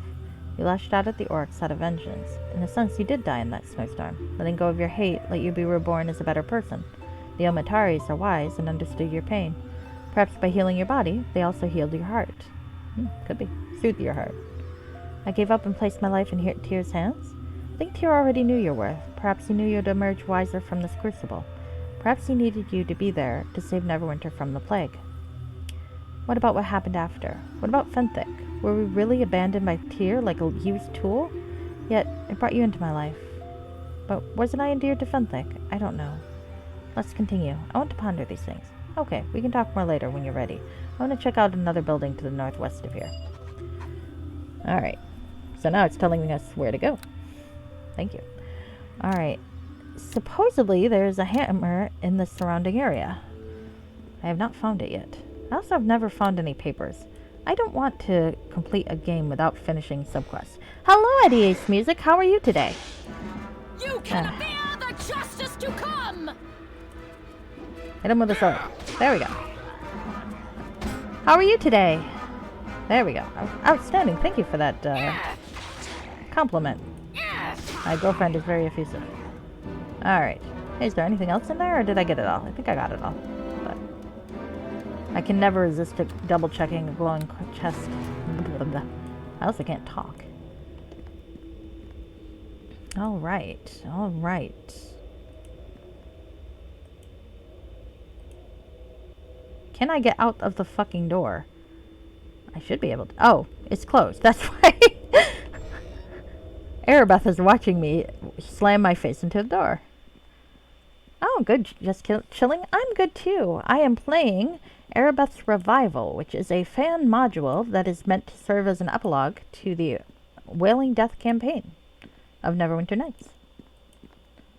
It's mostly a romance between me, the pantsless paladin, and this lovely lady here, who sadly is not actually wearing boob armor, but, you know, her pictures, so that's the important part. Actually, she might be. Is she? No, sadly. Fully clothed. Well, that's alright. That's her choice. I respect her choice. Alright. Let's see. There still should be a hammer somewhere around here that I can find for that guy, I think. And I'm wondering if those papers I was supposed to find were somewhere too. That looks like remains. An amethyst. Well, that's good. I always like an amethyst. It's my birthstone. Yay. Huh. I don't like leaving side quests undone. Okay. I'll be very upset if I can't find a hammer. Like, I'm very upset that I can't... I wonder.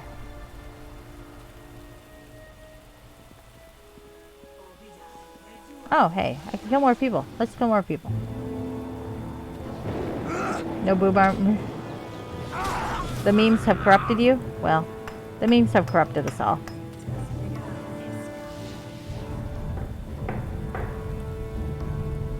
Oh, there she is. Stop hitting my girlfriend. No, I can't use that line. That would be a wrong line. Alright. Alright, well. Fortunately, Aribeth is very good at stabbing people and watching them turn into blood.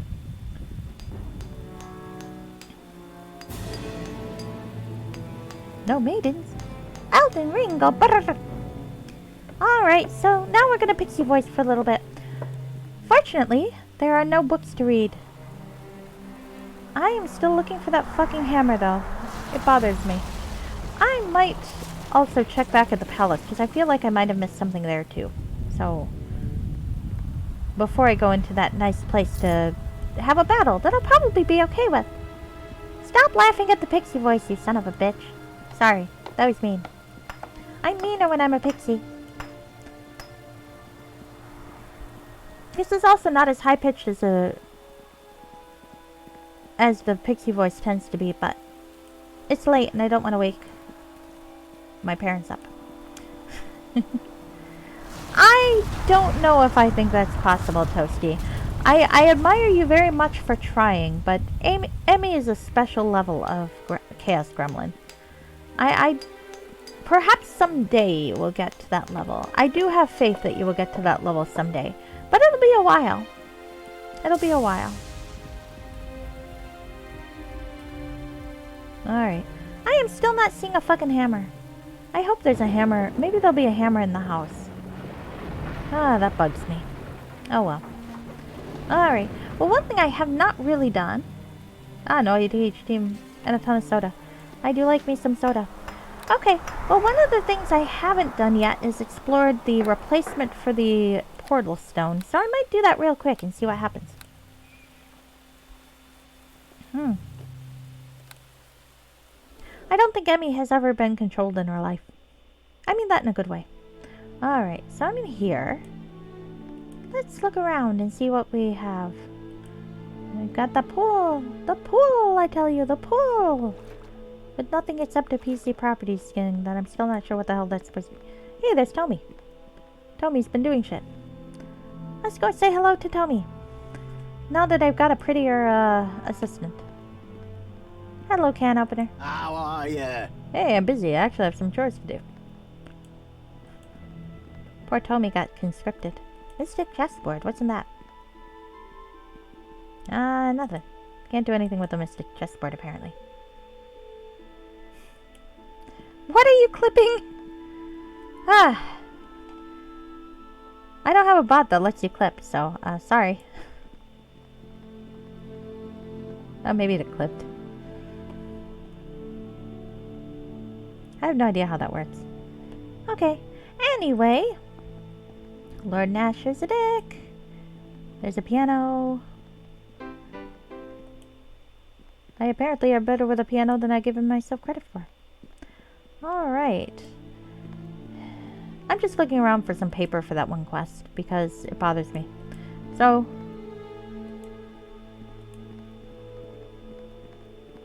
Emmy can't be controlled. Huh. Just put it out of context. Knowing how to edit go better. That's fair, that's fair. Oh, Emmy's heard me say worse.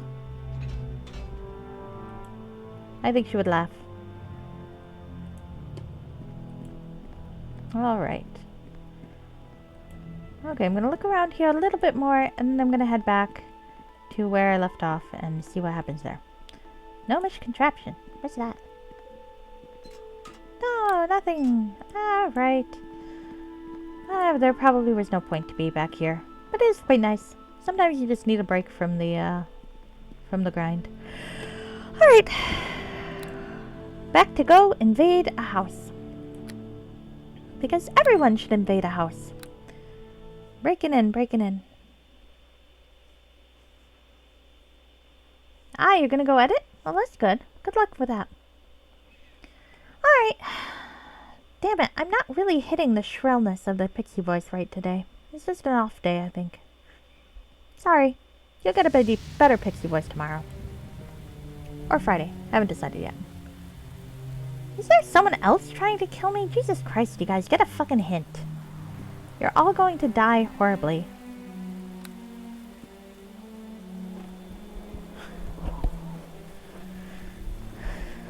The pixie voice does make trash talking easier for some reason.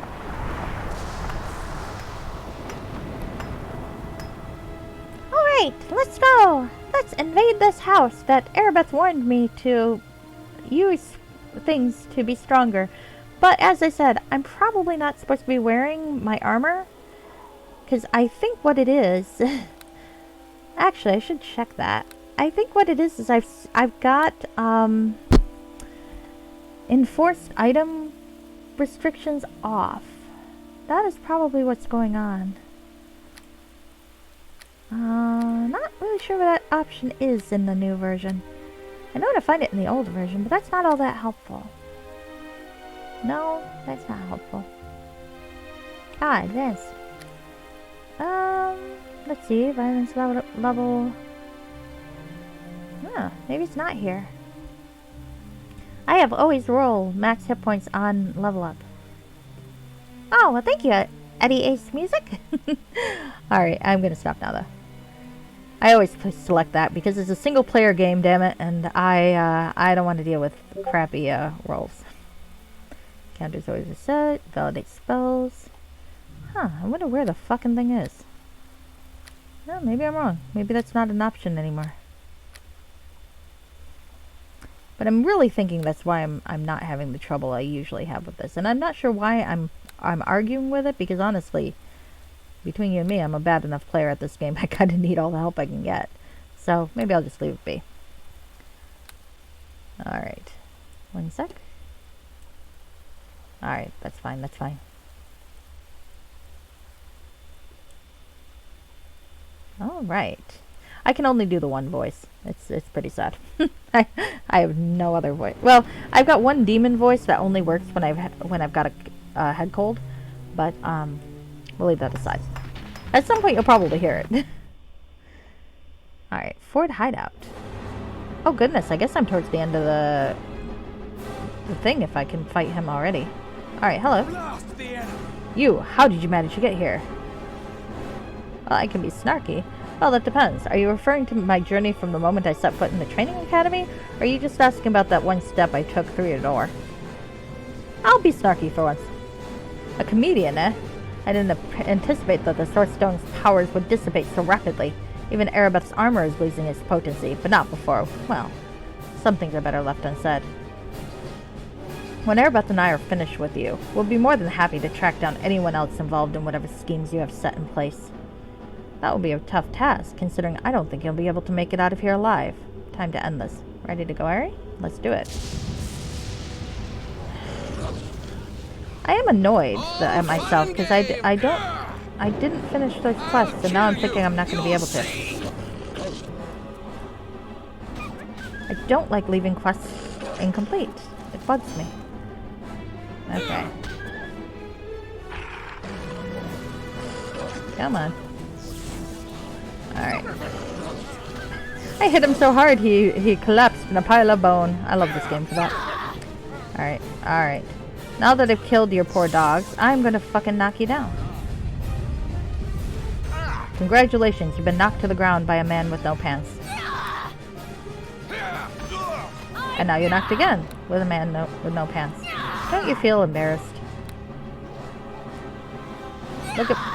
Look at my sinewy thighs.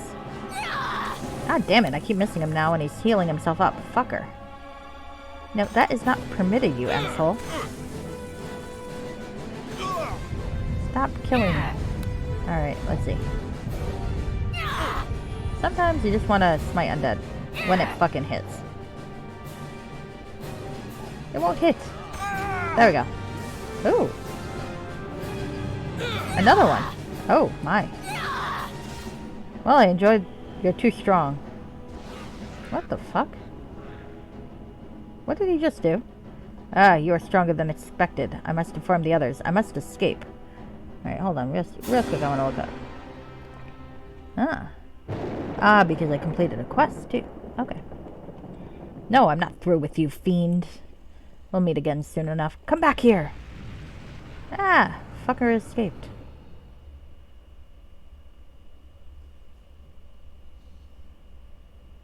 Okay.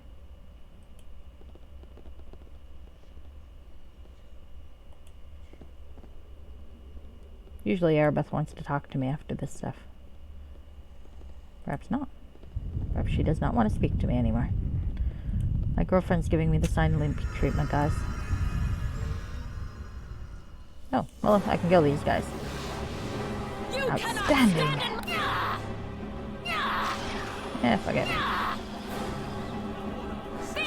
Justice to come. Yeah, I got him scared. I was hoping to explode him.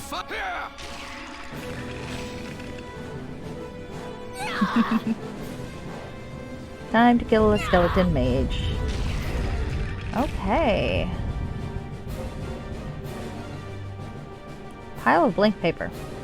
Oh, hey, I needed the paper for this quest. Nice. A ring of jade. And nothing. I'm still looking for a hammer. I hope there's a hammer somewhere around so I can give it to what's his name.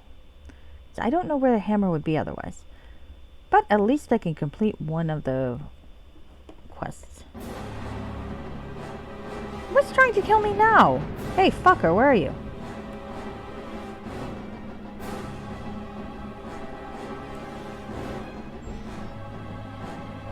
Huh. Alright, well, let's go in here first. Because I'm lazy. Daryl Fine.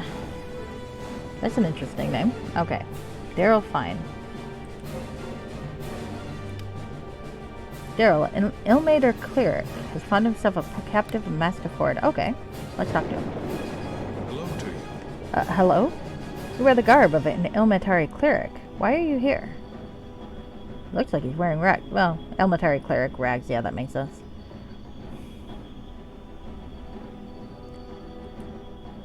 Yes, I was just outside the city walls when I happened upon a critically wounded man. I attempted to offer healing, and he was suddenly reanimated into a walking undead? Yes, that's precisely what happened. How did you know? That would be my mission. I think we've just defeated the man responsible for these creatures, whatever they may be. I hope you are correct. I was no match for this group. They brought me here, and if you hadn't shown up, I'd most likely have met a similar fate. Thank you. I was expected to arrive at a hostel for missionaries a week ago. They must be worried. We still have business to attend to. Do you think you can manage to make your way to the hostel? My humble thanks. Yes, I think so. Ilmater be praised. I will continue on. Thank you, kind sir and madam. Take care. Caught a typo. But honestly, you know, to be honest with you, this fan-made module has had fewer typos than the actual original campaign has, in my opinion. Because I caught a lot of typos with that thing. Okay, so we got Stone Shard. Oh, shit. Amazing, Stephen. Look at the swirling aura around this shard. You try to step between Aribeth and the dresser. Careful. We don't know what this is capable of doing. I don't even know if we should carry this with us. Aribeth stops and ponders the danger. Good point. Perhaps we should leave it here for now. Should we confer with Sari and the others? Someone else might come in and take the shard if we leave it here. We cannot let this thing fall into the hands of another Malgrim. I see what you mean. Shall we search around somewhere? Maybe we'll find something else that might describe what's going on. I peer at the shard with a fearful thought. I don't know, Aribeth. Should we really run the risk that this shard could somehow create an army of undead? I dread the thought of this shard falling into some necromancer's hands.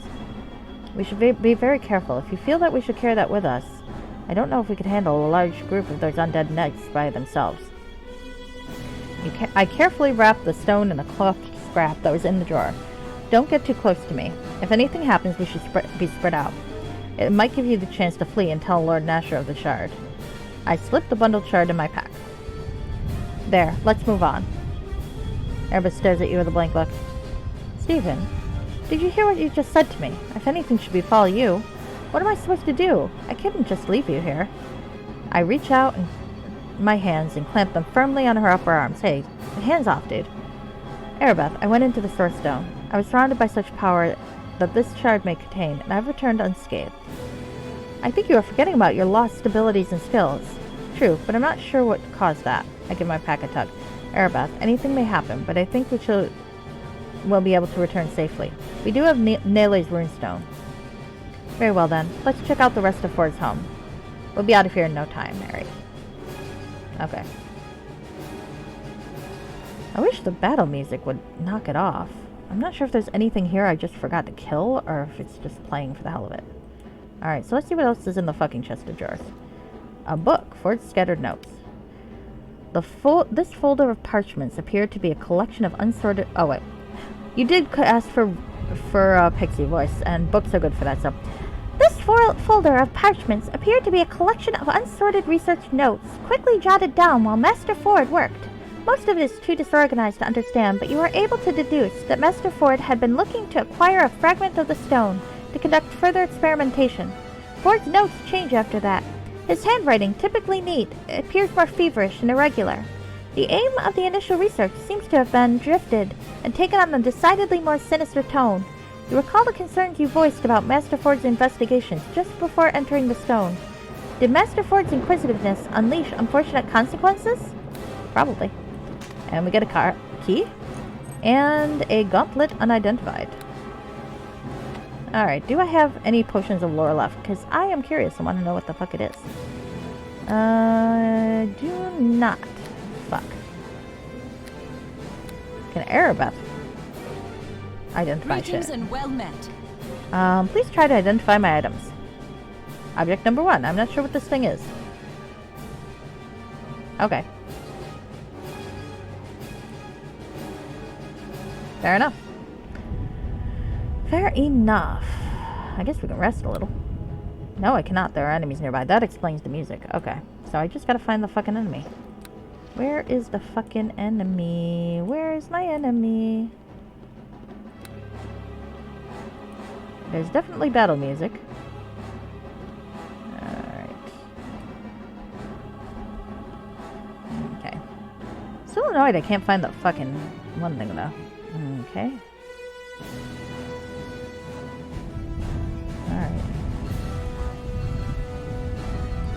I like the ominous thunder. Alright. Oh, there's an owl. That's why. Okay, and some other thing that was following us. I bring judgment!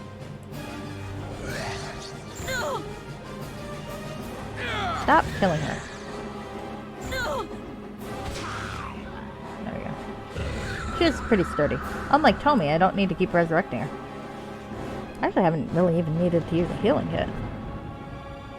Okay. Finally. Phew.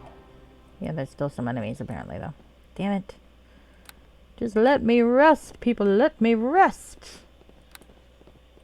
No, I cannot rest. Alright. Well, fine. We'll move on with the plot. But I am objecting wholeheartedly. And let me heal the girlfriend. Hello, lay on hands. I am healing her the hands-on way. With consent, with consent. I hope. She didn't say no. Oh, that's not a good rationale for consent, is it? She didn't say no. Oof.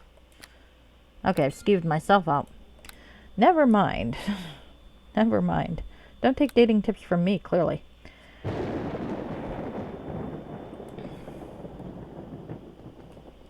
Trap disarmed. Well, thank you. I appreciate that. It's done. I do miss Tommy a little bit, perhaps. Oh, hi. Can I hit you with a stick?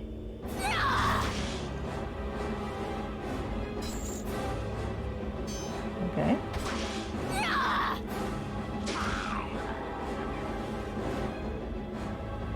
Alright.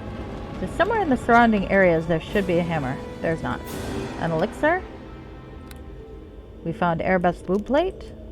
Black guard armor.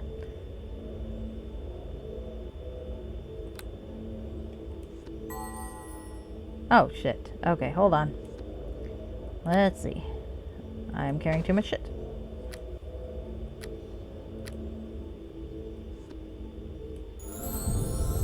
It's done. We've gotten everything we need. Listen to me here. Okay. I must speak with you. There it is. My black guard armor. You look sad. What's wrong? When I first set foot in the Hall of Justice, I thought I had finally made peace with my demons. Was I ever wrong? All that fruitless soul searching. Fruitless soul searching? I'm not sure I understand. I think I put myself entirely into Tyr's arms. I thought my dedication to Tyr would make all the anger go away. Then Fenthic died, and the rage only became stronger. Perhaps Fenthic epitomized the perfect Tyr's disciple you were trying to become. I've often wondered, was I drawn to Fenthic because I truly loved him, or because I wanted to become like him? He was a fine example to pattern myself after. Perhaps he saw a bit of Tyr in him. I really never got to know him, but he seemed to have a good heart. No, Stephen, it's not my intent to speak ill of the dead. I'm just wondering if I truly loved him, or if I only loved what he represented. Not really a big fan of that leap. Aribeth, based on what you've told me over our travels, it seemed you were never really able to come to terms with the loss of your family and village. Yes, I suppose I was still searching for answers to calm my soul. Was I misguided? Did I misjudge? Was I wrong to try to lose myself in the pursuit of becoming a paladin? Was it you I've been waiting for all along? Are you the clear picture I've been searching for? Yeah, but I don't know. All I know is, from the moment I met you, my actions were clear and focused. Because of you. For you. Finding the cure for the plague, the cult, even in my battle against Morag, you've been a constant in my thoughts. I feel like... Oh, you know, one thing that I don't think I've heard is the original music that's supposed to be in this mod, and I wonder if that means I hooked it up wrong. That makes me sad. And I've been too distracted to notice. I'm ashamed. I've let you down, of all people. Okay. We were all busy. How could you possibly have noticed? But we are here now, together, and if that was Tyr's design, then he deserves my gratitude. I'll say that. Then may Tyr be twice blessed, first for letting me inspire his servant in his dangerous quest, and more for his servant's steadying hand that saved me from hatred and despair. Indeed, let's bring your armor back to Ciari. Uh-oh. What's wrong? Speak to me. Listen to me. No. Ah. Aribeth is suddenly stricken by an agonizing pain. She cries out before falling to the floor. Stephen! I hurried to your side, fearing she's been struck down by hidden enemies. What's happening? Are you wounded? Do you need healing? She's shivering in the aftermath of what was clearly excruciating intense pain. No, I just felt this sudden, unbearable pain exploding inside my head. Like someone was clawing at my mind. It was terrible. It was so terrible. She curls up against me, sobbing uncontrollably. Aribeth, I don't know what to do. Great Ilmater, have mercy. I don't know how to help you. My memories, they're coming back. Tear of mercy, Fenthic, no! Aribeth lets out a heart-wrenching scream. She wrestles against invisible nightmares, and it takes all of your strength to keep her from clawing her eyes out. After what seemed an eternity of agony, she collapses limply in your arms, exhausted. I cradle her in my arms, rocking her gently. my own tears slowly finding their way down my cheeks. I'm so sorry, Aribeth. The memories keep flooding back to me. Mord's dreams, her tormenting dreams, night after night. They were horrifying. I sensed that her torment has passed. I can't imagine what Morag was capable of doing to you. I wish I had known. I wish I could have prevented all of this. I have let you down. I can't stop thinking that I should never have left you alone in Port Last. Dude, it's not about you right now. Stephen, knock it off. You feel Aribeth tightening her arms around you. She turns her face towards you, smiling through her tears. Don't dwell on what you didn't do, and you have done so much. See? Now it turns into how great I am. That's not what this is about. You had the whole of Faerun to save. That's what we were all working for. And you are here with me now. You are back to save me. Her smile is like a balm on my tormented soul. I yearn to tell her that Faerun is but the blood in my veins, and she is the pulse to my heart. I cannot bring myself to speak another word. Dork. Dear Stephen, I'm okay. Smile for me. We needn't pause to mourn. We've got to keep moving. A final tear of exasperation and relief falls down my cheek and meets her hand. I'm happy to hear that. Here, let me help you up. I pull her to her feet until she can finally stand on her own. I still gotta find that fucking hammer before I leave. Okay. Oh, hello, kitten. You coming for attention? To say hello? You're such an annoying cat. Or are you trying to escape me now that I caught you? Yeah, you're trying to escape me now that I caught you. Okay, fine. Alright, come over here.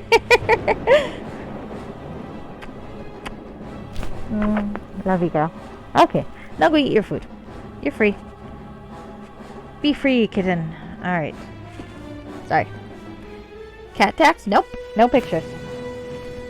You're just gonna have to imagine her. Alright. So, I still have to find that fucking hammer. I'm not leaving this place until I find that fucking hammer. Let me also level up. On the plus side, no fucking useless, lore. Here we go. No, I don't want lore. Lore's useless. Summon mount. Fucking useless spell that is too. Okay. Greetings and well met. Alright, level up. Okay. Listen to me here. I must speak with you. Stephen, are you feeling as invigorated as I am? Well, you've just keeled over. Now you're allowed to boo me, but you still don't get to see my cat. For all you know, I might not even have a cat. I might just be talking to thin air to mess with you. Oh, hello, a new follower. Wonderful. I hope you enjoy the stream. Okay. Alright. I'm feeling a bit fatigued, but I know what you mean. We're regaining our abilities fairly quickly. I must say, I'm glad we are not having too much difficulty. I was worried our bodies would never remember their combat skills. Blech. I was worried about that too, Aribeth. It's a relief to feel those reflexes coming back. Stephen, I was thinking how nice it would be to train with you someday. Have you been reading my mind? I was thinking the same about you. Very well, let us set a date. I'm looking forward to that, but first let's get back to business. Alright, well. So, a shit ton has happened right here. I know how to get back to the fucking place, but I still want that fucking hammer. It bothers me. See, I found the blank paper. I'm okay with that. But the hammer is supposed to be in the surrounding area. So I want that fucking hammer. I do not like leaving a sub-quest unturned. Alright. I've looked in here, everywhere I could. Pile of blank paper was very useful. I've looked in here. Did I miss the container? Not that I can see, no. Ooh. Swirling around. Hi, baby. Okay. So it must be outside. Maybe finally I can get the battle music to stop, because who knows what the fuck I forgot to kill in here. Okay, wonderful. I like the battle music well enough, but when you can't find what you're supposed to kill, and it keeps going, it gets a little old. Alright. I did check the bakery, I think. I mean, I could check it again. Maybe someone stole the hammer and ran off to the bakery.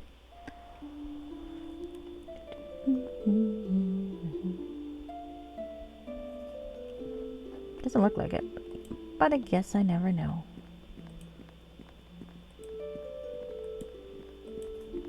It's very calm now. I like the music. Nope, nothing in the barrel.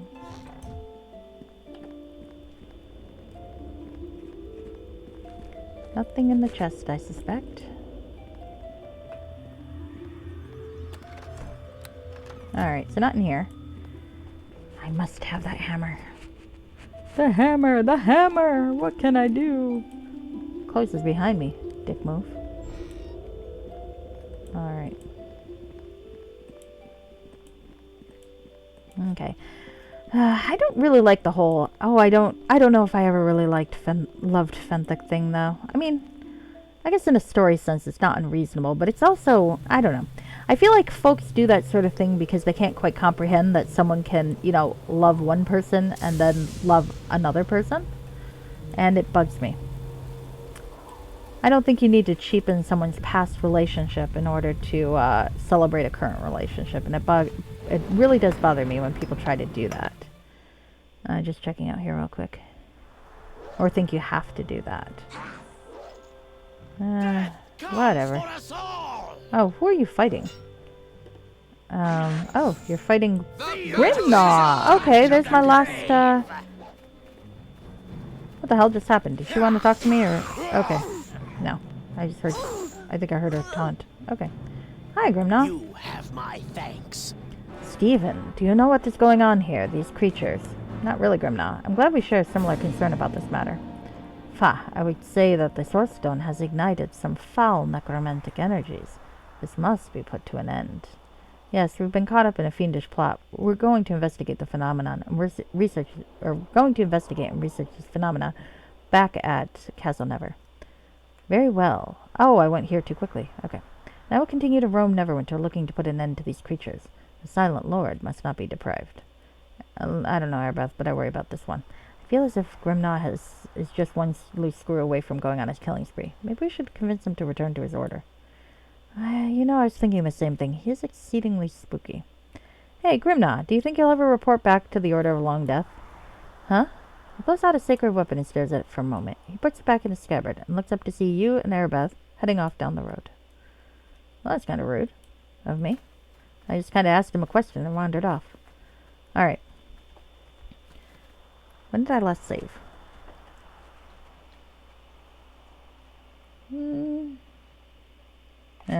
Not anytime soon. So I guess I'm still gonna look for the fucking hammer before I go too far. Hi, babe. What are you doing? Choo choo choo. Yes. Alright. Fucking hammers. Where would a hammer be if I had one? I found a hammer somewhere. Maybe he wants that one? Did you happen to see a hammer lying around? No, sorry. Fuck. Where is my hammer? I just need my hammer. Please tell me where the hammer is. Don't tell me where If you know where the hammer is, you can absolutely tell me where the hammer is. I don't know if anyone else has played this module. I quite like it. I think I'd probably like it more if I were more romantically minded. Thank you so very much. But I think it does what it's supposed to do pretty well. Hey, hi. Okay. Kitten, do you know where the hammer is? I feel like you do not. I feel like you don't know very much, to be honest with you. I've always been very fond of you, but you're also kind of adorably dense. Alright. Have I been in here? Lowly home. Oh, children. Taryn Weiler. He did say children stole his hammer. Penny Weiler. You just watch it! Leave me alone, mister! I did nothing wrong. Hi. Hi, will you help me, please? What's wrong, little one? My brother won't stop bothering me. Now he found a hammer, and he wants to break my toy horse. He looked to Aribeth for guidance. Why, aren't you a nice young man? What do you have there? Psst, Aribeth, grab the hammer, quickly. I don't trust the look of this little terror. With grace and elegance, Aribeth swings her leg to the side and kicks you in the shin. That's fair. Well, isn't that a nice hammer? Is that yours? You close your eyes, worrying that Aribeth is about to get clocked by the boy. So I'm just closing my eyes for that? Okay, whatever. Yes, sir, ma'am. I found this real nice hammer just outside. It's mine now. Oh, really? Aribeth hushes you. Now. You know that there are men out there trying to rebuild the city. They need these tools to help build their new homes for those that lost theirs. Perhaps you'd like to go out there and help them instead of teasing your sister?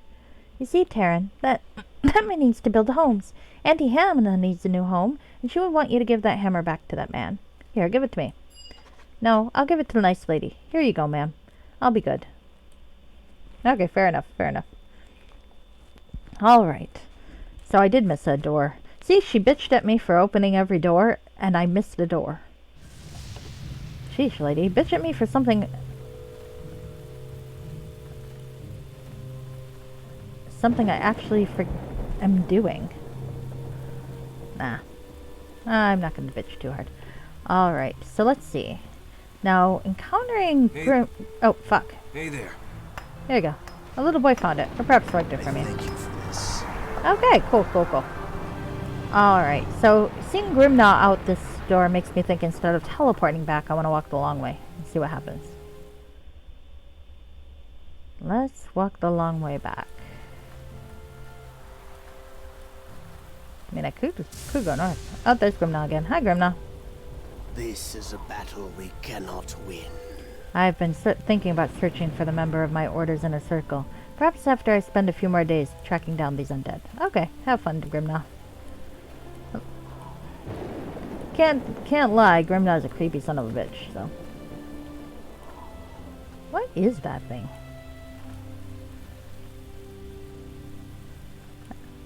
It's some sort of monster skeleton. Outskirts of Neverwinter. I wonder what happens if I go south. I kind of have to go back to the castle, but I'm a little curious. Or east, not south. I don't know, what fucking direction is anything right now? What is direction? Is place even a thing? Perhaps it's all an illusion.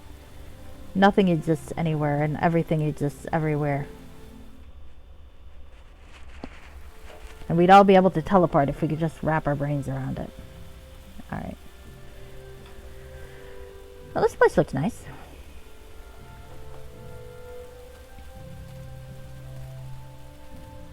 Oh, no morning back. Stephen, I don't really think we should be sidetracked right now. We're heading away from our leads. Yes, I think you might be right. Let's just have a quick look around. Alright.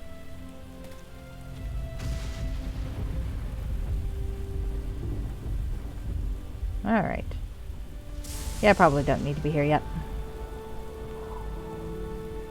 Or maybe I do. Maybe I do. Let's talk to the militia. Hello. Good day to you. Baybar's Apple Orchard. Okay. Let's talk to this fellow. Arto Dian. I have news. We're heading back up the river in a few hours. I'll be back. Okay. Can I open the lock? Pert Datter. That's a weird name.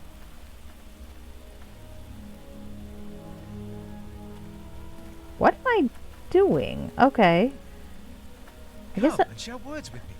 yeah, you want to help me harvest these apples? Not particularly, no. We're on our way to an inn. Are we going in the right direction? We're not really. I gotta go back to the castle. Yeah, sure. It's just up the north road. There are several inns along the road that bypass Neverwinter to the north. But I don't know how many have survived the Luskin siege.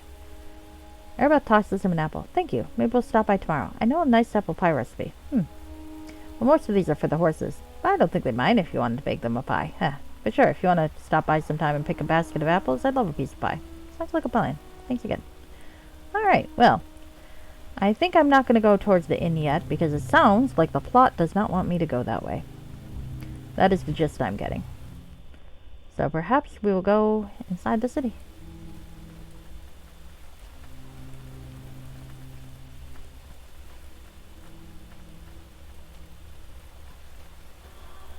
Oh, hell. Where's the kobold shaman? There he is. 30 foot bad anyway. Hi, kobolds. Feel I always feel vaguely like a villain, or not a villain, but a bully when I kill kobolds. They're just so little and cute. Alright, I guess there's more to kill. Come on.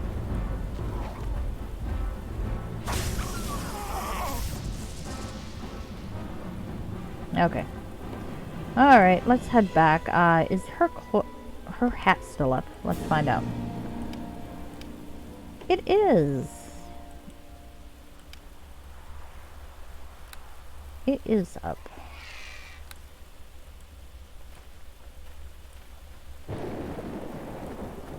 Alright, Neverwinter news. I guess I can go in this way. We should arrive within the foyer of the Castle Never in no time, Harry. Okay. Back to the city core. Oh my. Well, I can't hardly resist taking a look around, can I? Except it's dark, of course. Fucking dark. Oh, Stephen, we should try to be cautious. I don't want to be seen out in the open. Let us avoid the center and stay close to the walls. We should be able to come and go through the eastern gate. Yes, sometimes I forget you're not supposed to be roaming around outside of Castle Never. Lay low, Aribeth. I mean, Ashira. Ashira? Who's that? That's your new name for now. I'll tell you about Ashira later on. You won't believe it. Let's go. Dude, you're just calling her by another person's name. That's rude. I am a rude person. I am such a rude person. Alright. That said, I want to see what's going on. Can I go to Black Lake? I'm guessing probably not. Oh, maybe I can. Let Aribeth open the lock. See what happens if we go to Black Lake. Okay, open the door. And yet I cannot proceed. Okay, well, that's alright. Probably don't need to go to Black Lake anyway. Oh, fuck. Stop it. Stop clicking things! Just because I can't see doesn't mean I need to click. If I rest, do you think I'll be able to see? Hour 20.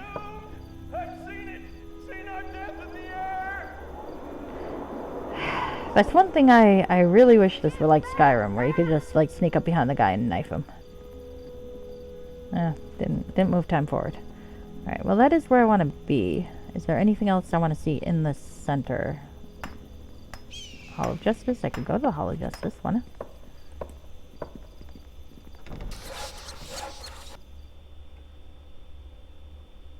Hildy. Sergal Arthenor. Hello. I greet you, Good my day child. to you, Stephen. You should see our servant Nille in the Castle Never for your healing needs. Well, it's good to see you anyway, Sergal. Olaf.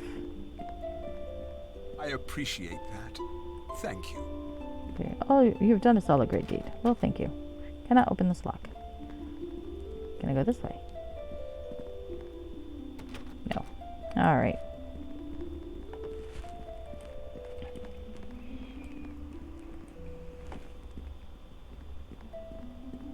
Okay. I have poked around. Okay. Let's see. I do like my flaming sword. It looks quite flaming. Quite nice. I'm such a terrible boyfriend. Look at me. She's like, I don't really want to go in the center of all this. And I'm like, let's go in the center of all this. What the fuck am I doing? Oh, yeah, because I'm paused. Dipshit. I also can't see anything. So, that's kind of annoying. Is Nyatar around here? Nope, he seems to be gone. The end times are nigh! Ours is deserved damnation!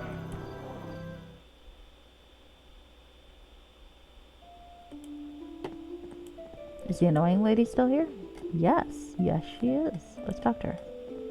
Hello. I bid you hello. Welcome to the clock tower. What can I do for you? Nothing else, I'm just stopping by to say hi. Well, actually, let's look at our inventory. Do you have a bag of holding? I do like buying a bag of holding. Nope. What a beguiling. Okay. Alright. Okay.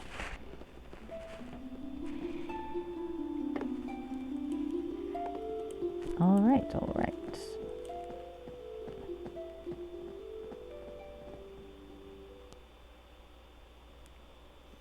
Alright. Poor Aribeth. No, I still think we should go traipsing about the city. What, directly in the center, you say? Yes, I think that's a wonderful idea. She's like, God fucking damn it. Why am I dating you? At least Fenthic could follow orders. I believe Fenthic could follow orders. Oh, there's Seto Sabil. Sabil? Let's talk to her. Hi. Come and talk a while. Oh, long time no see. It's nice to be able to say I was one of the first citizens of Neverwinter to see you in action. You sure came through the Peninsula District prison. That's true. I did. That was like the first thing I ever did in this game. Aside from the training stuff. And I need to charge my fucking phone. 1 sec. Probably help if I kept an eye on that better. Maybe, just a little. There we go. There we go. Alright, here we go. What are you doing out here? When Lord Nasher orders a shutdown of the inn here, not only is it about to collapse due to damage from the siege, it might contain information pertaining to Master Ford's strange behavior. Is there anything I can do? No, I'm sorry, but we have to try to assess the structural damage before we move in. We might need to demolish the entire building, in which case we'll be able to take care of the search. Come back later and perhaps we'll let you take a peek. Thank you. Okay. Alright, so let's see.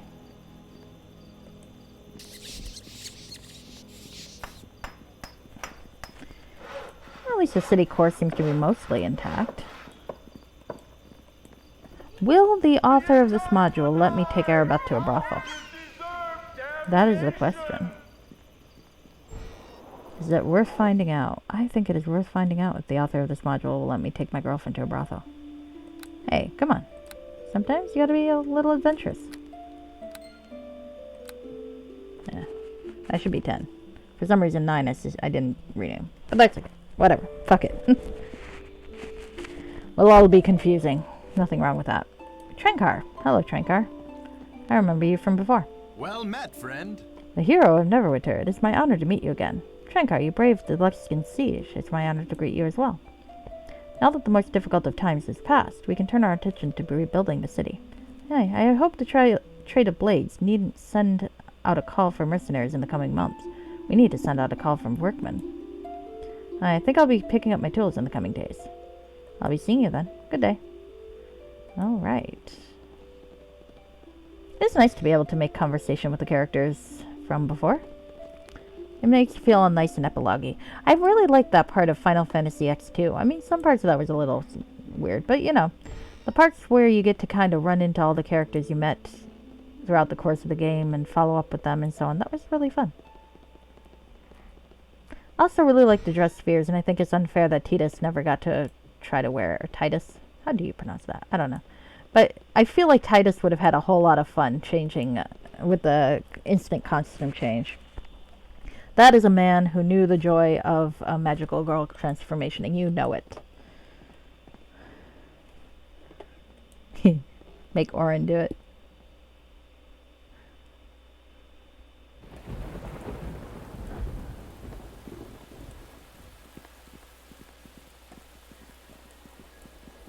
Like most people, I always liked Orin.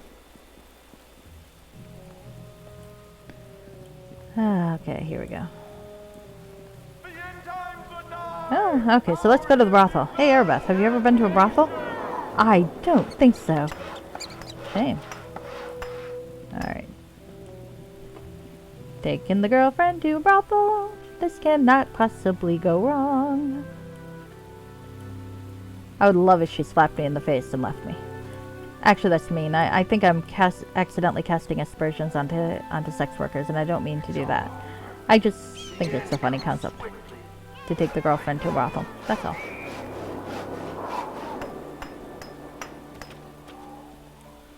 Well, it's like a resume. I got the one lady so happy that she collapsed. She can tell Aribeth about my skills. To the Titus laugh. No, I'm not going to do the Titus left. Oh, it's so empty now. Well, hello. Hello. Well, not much to do here. That's okay. Opening a lock.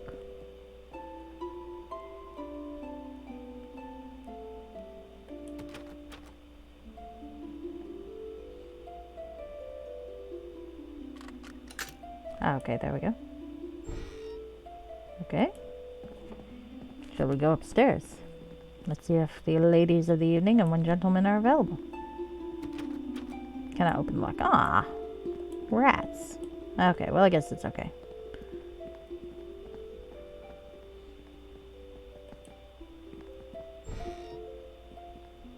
All right.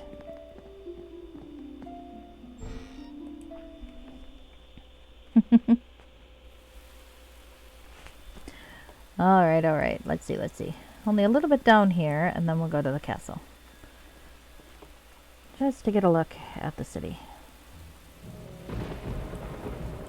All right.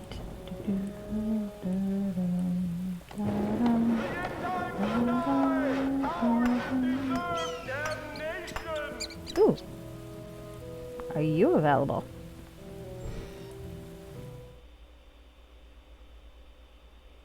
Hello, Durga. Come and talk a while. Welcome, welcome here of Neverwinter. Merrick is live and well, and upstairs in his smithy if you need specialty work. Would you like to see my meager supply? Sure, show me what you've got.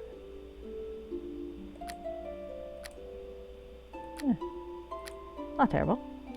Alright, gonna close. Merrick, I thought it was downstairs before, but who knows? He changed his shop. It's fine. Hello, Merrick. What are you doing? Hail to ye! Nothing at the moment. Aw, rats. I wanted to smithery up myself some options. I decided to stop making you things because you keep ripping the legs off of the armor. Don't judge my lifestyle choices. Okay. Ah, what direction am I running? Okay, I want to go east so I can see the tail end of this, and then we will walk up to the castle and resume the plot. Resume the plot, resume the plot. But yeah, I still think of all the characters, poor Titus would have totally loved to fuck around with a dress sphere. You know he would.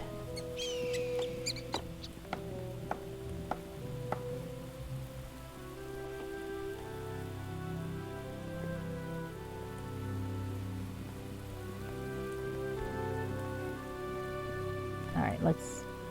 Castle, castle! It's all over.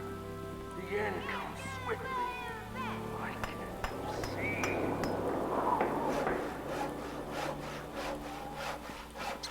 Alright. Up and at him.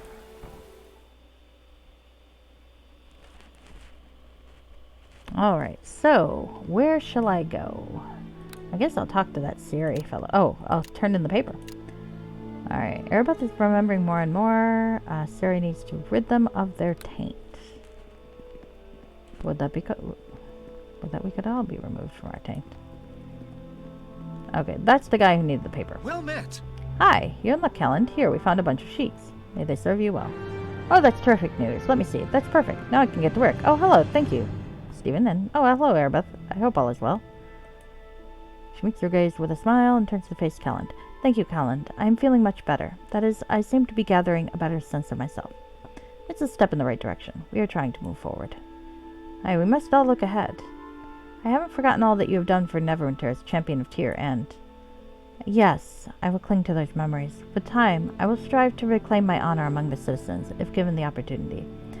And I'll be here to make sure that you never forget just how special you were to Neverwinter. Well, Calland, we should be on our way.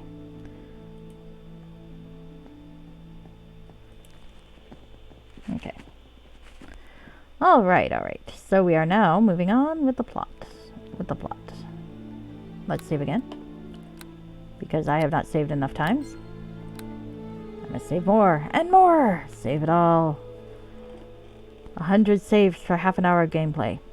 Alright. Siri. Good day. Oh, this is Stephen and Aribeth too. What a pleasure to see you both alive and well. Hello, we have good news, I hope. You mean the shipment of turnips has arrived? Well, no. But we've got Aribeth's armor and items. Can you remove Morag's evil taint from them? Yes, I can certainly try. Give them to me, and I'll set up my instruments and see what I can do.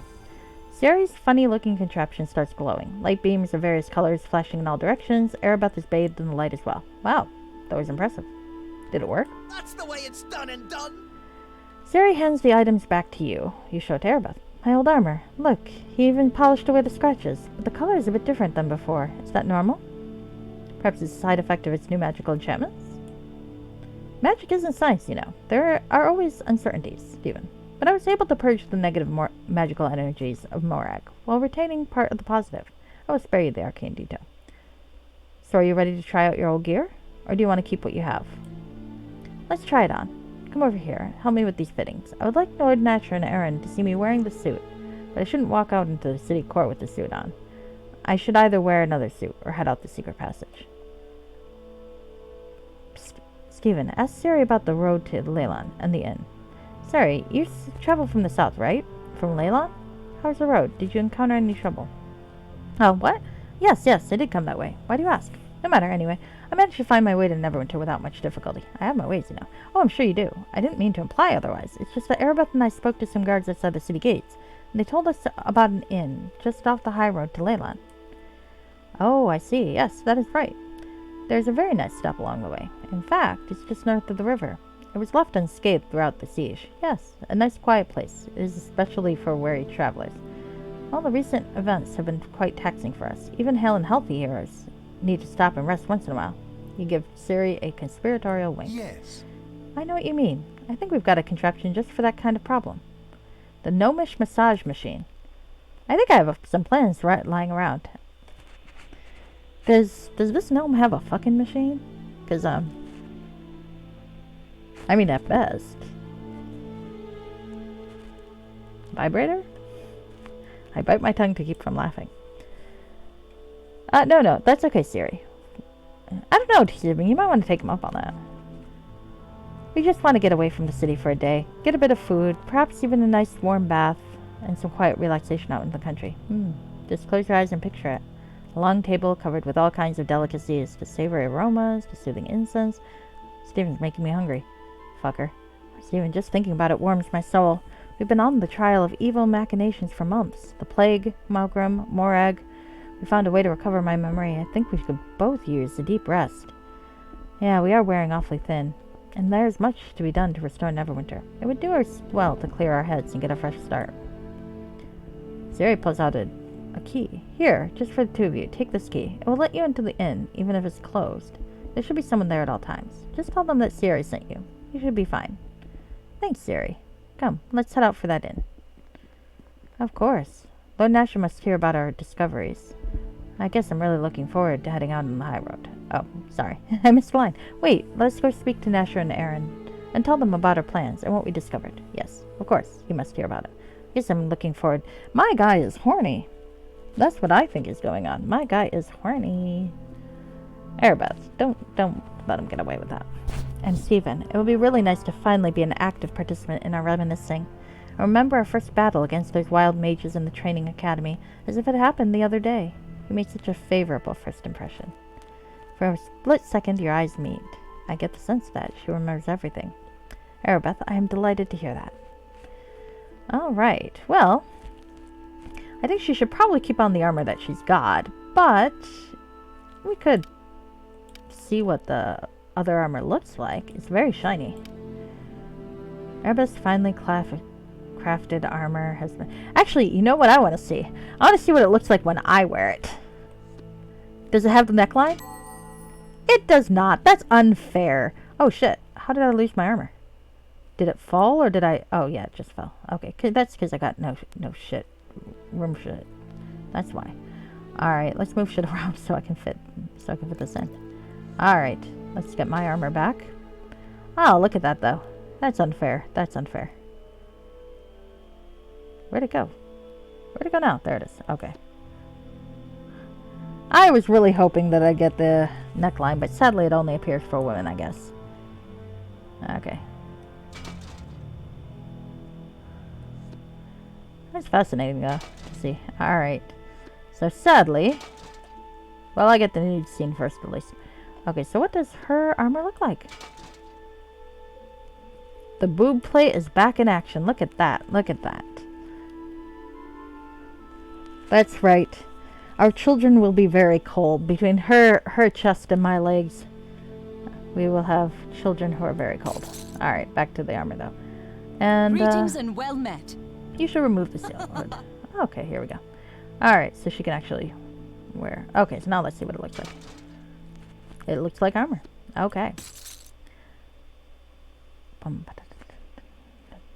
The amulet. Oh, I can steal my own amulet back. Okay.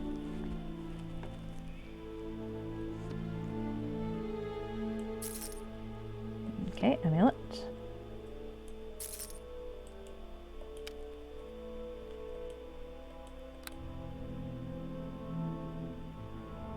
Short sword. Short sword. Ah, yes. Well, she's got a sword. I can probably give her her... Wow. That's a lot of versus evil shit, ain't it? Okay, well, let's give her her shit back. Okay, I will steal one of my swords back. There we go. I'm gonna steal that belt back before the end of the game, I think. Maybe not. We'll see. Okay.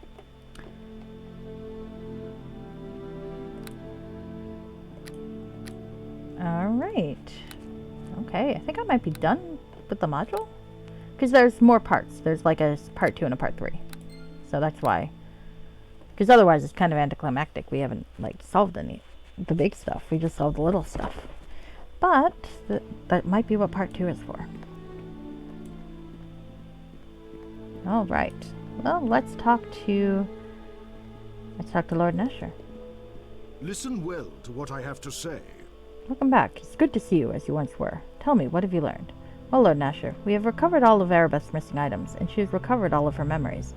Unfortunately, we also think we have discovered another threat to Neverwinter. Yet another? Well, I suppose that is always the case these days. I'm ready. Go ahead and tell me. We've pieced together some evidence and determined that some creatures or entities have escaped the Source Stone. We also suspect that there are more people involved in this than just Master Ford and his assistants. Yes, Lord Nasher, and that's not the least of it. We don't know if Master Ford was in charge, or if these entities were behind the transformations. We fear that they were trying to contaminate the city's food supply in some way. We also found an elixir along with Aribeth's armor. We don't know what it is, but it might have been used in the bakery. Lord Nasher angrily pounds his fist in his hands. We must act quickly. But how?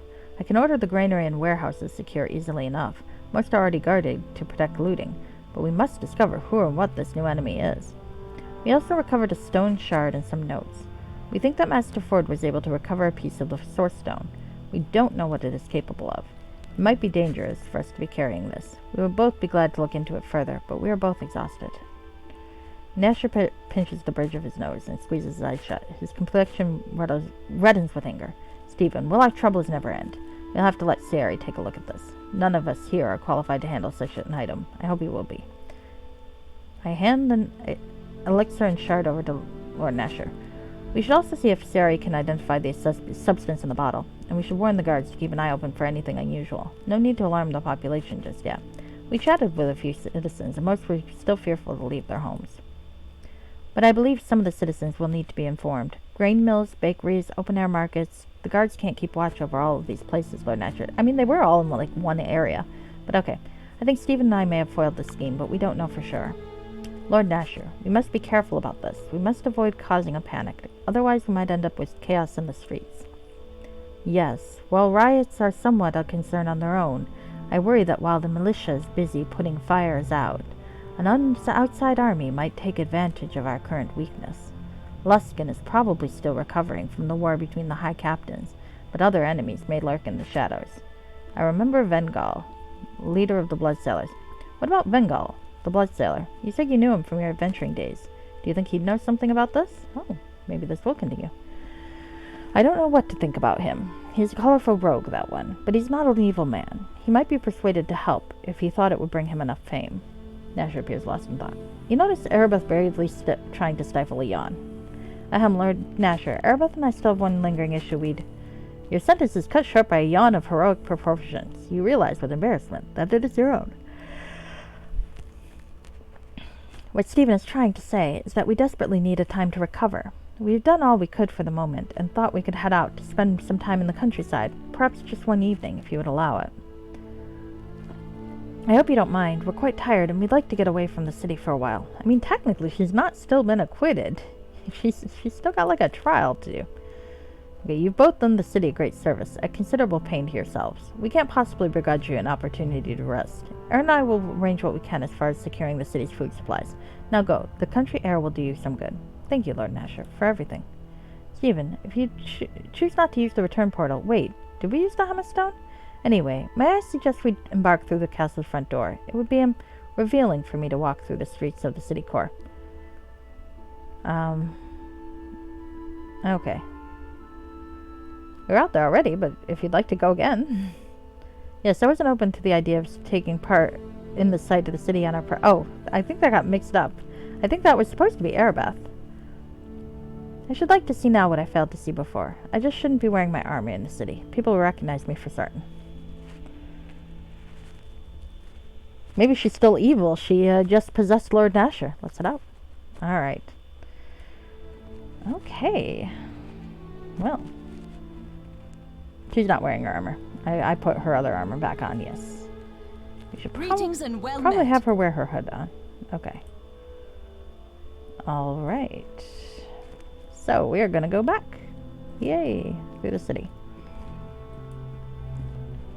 Let's see if what's-his-name has anything new to say about the new items. Before... Let's close the door in my face. Fucking Steven. Watch yourself, dude. Just because you have no pants doesn't mean I still can't punish you. Okay. That's the way it's done and done. Aha! Some of my finest work, I think. But I did have good material to start with. You can't beat good dwarven craftsmanship when it comes to steel work. I hope the fit is good. Wait, what about your magic goods? Oh, would you like to purchase some magic items? Yes, of course. Alright. Mostly I just want to look at my shit.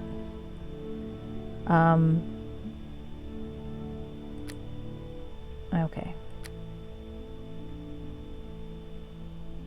Well, I can sell him a hammer. Want a hammer? And a castle mace. Okay. Enough to give Aribeth a start. That's okay. I had items for Aribeth. We were fine. Okay.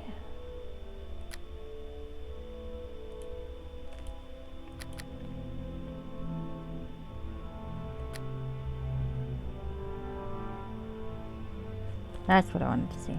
What is that thing? Gloves of animal handling. Ah, well, don't really need that.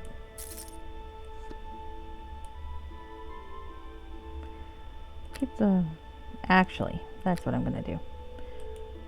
Like you, Aribeth, but I want my bow back. We have a bow for you now. It's not quite as good as mine, but I want mine back. There we go. Much better. Alright.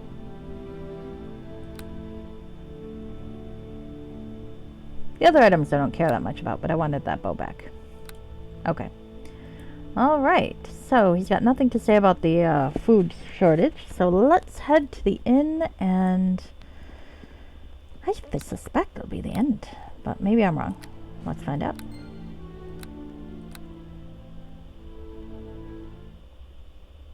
Perhaps. Oh, yay, it's daytime.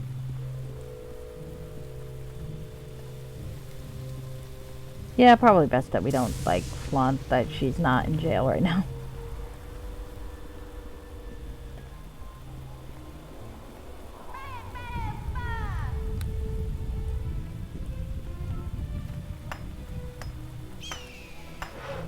The end times are nigh! Ours is deserved damnation!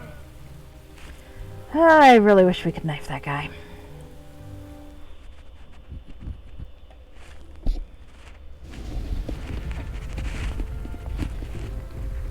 Okay. head out. Seriously? Okay. I should probably help them. Okay. Where's the thing that's attacking us? I bring! You cannot stand in my path! Oh, there. Just a fucking kobold. Really? They're just kobolds. Fear the justice to come! Yeah. Aribeth needs healing.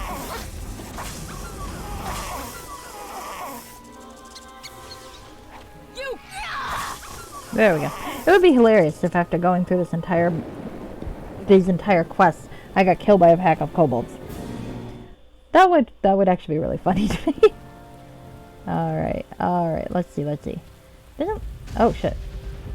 When we came here before, I was too worried about tracking down Master Ford, but now that we've taken care of that threat, I can pause and take in the beautiful view of the Neverwinter River. Does that bridge lead to Leyland? Hi, I know this area, and if I'm not mistaken, there are inns both north and south of here, if they're still standing. Of course. Come here for a moment. I want to take in the view.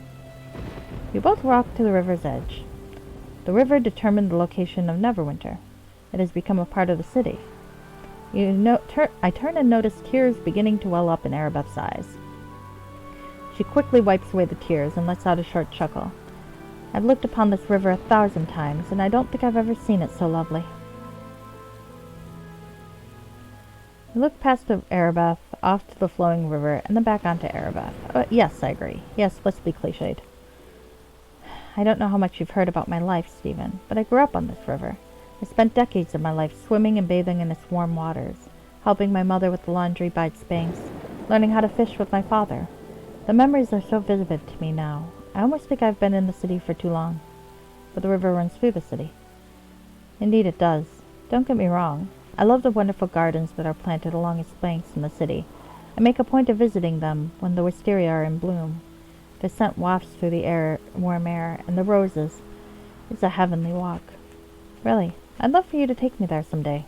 I hope they weren't ruined by the siege. I hope so too. She kneels down and swirls her hand in the waters and flicks some water in your direction. Hey, you're lucky you're wearing armor. I'd push you in. Heh. It's still as warm as I remember. You know, I think it's just a memory of my youth. They're so strong, so pure, yeah. For too long I've tried to blot out the pain, the memories of the orc raid. I wanted to leave it all behind. It was wrong of me to think that way. You say you grew up on the Neverwinter River. Yes, in Thunder Tree. I lived there for many decades. It was a small village built along the Neverwinter Wood and just off the banks of the river. You might say that the Neverwinter River has been the one constant in my life, always warm. She gazes into our eyes and smiles. I return the smile. It has brought life into an otherwise cold wilderness. Come on, we should be trying to find a rest stop. Yes, let's get back onto the road. All right. Those apple trees look tempting. Yeah, but there's a guy over there. Oh, there's some lying on the ground. He surely wouldn't mind if we had a few to our pack. She begins to kneel down and fetch a few apples. Let me go offer that guy a few coins. Oh, that wasn't necessary. You're a hero. For what you've done for all Faerun, you certainly deserve more than a couple of soon-to-be rotting apples. That's kind of you to say, but we're all in need these days. I shouldn't take advantage of what I've done. He seems like a kind fellow, and it was only a few coins. She stands up and sticks a chunk of apple in your mouth. There, that should hush you up. I'm only joking. You did the right thing. I admire you for that. Come on, this apple is making me hungry for a nice meal. I mumble out a few inaudible words between chews of a mouthful of apple chunks, and Aribeth is in stitches of laughter. Dumb little kobolds. They think that Tiamat is their mom? Well, maybe they're right. They're little dragonborn things, right? They got the blood of dragons. In Shadows of Undertide, we meet a kobold who will end up, by the end, with a very interesting insight in the whole kobold-dragon relationship. That's a spoiler for you. We're not there yet, though. Stephen is not ready to be temporarily retired. Alright, so, north or south? Siri said... Which way does Siri say we should go? I don't know. I suppose it doesn't really matter. Let's go. Oh, it's locked. Let's talk to this fucker. Hello. Good day to you. I bid you greetings. Greetings. We have secured safe passage over the river. We are guarding against bandits and pirates that are out harassing supply lines and travel routes. Be warned. I would have assumed so. We're not intending to travel too far away from the city. Okay. Thea Wenneman and Carol Wiley. They have names. I like names. Okay. So where the fuck do I go? What am I supposed to do? I'm confused. Aribeth, you know what we're supposed to do. Good business to you. Hey, how's it going? Be careful out there. Does the road go anywhere? I don't know what I'm doing. Help. Oh, it does. Maybe that's where I'm supposed to be going. Let's go north. Countryside. Listen to me here. I must speak with you. Okay. Well, it seems we have arrived. Wow, we didn't even have to stop to shake the pebbles out of our boots. It's not that far a walk. Speak for yourself. She grabs a hold of your shoulder for balance and removes her boot. What? I thought you were kidding. No, here, look. She turns it upside down. A trail of pebbles trickles out. See, let me check if there's a tear in the seam somewhere. I hope Sarah didn't damage anything. I'd have to mend it. Aribeth sits cross-legged on the ground and checks her boot. While Aries checks her boot seams, you take a moment to scan the area. You notice some wildflowers nearby and pick a few. You walk towards Aribeth and stoop to one knee.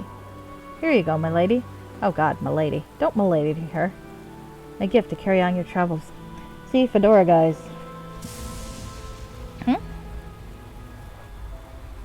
Did they sleep with the dragon? Did they pull the bard move and seduce the dragon? Pain. You'll see. I think you'll like Deacon. Deacon is a fun character. We'll get there. We'll get there. Okay. But not yet. We got a few fan modules first. But they're pretty short. I mean, this one I think I'm nearly done with, and there's going to be a sequel. And yeah. Why, thank you. She breathes in their perfume. They smell so nice. Better than my boots, that's for sure. She pauses. Are you trying to tell me something? Aribeth pops one flower behind her ear, her motion so graceful it leaves you struggling for words.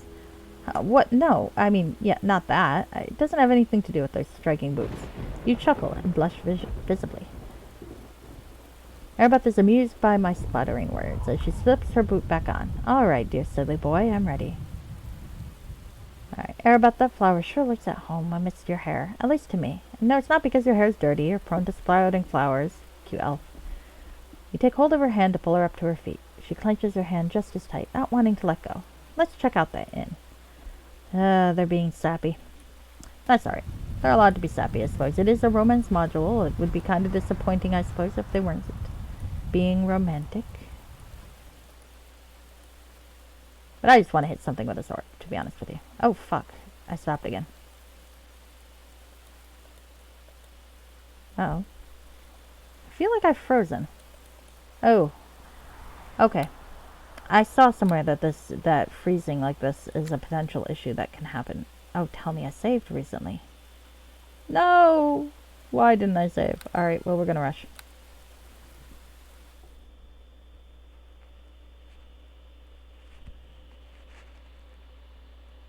No, please, no. Oh, I hope you're talking about that and not having to replay part of this game.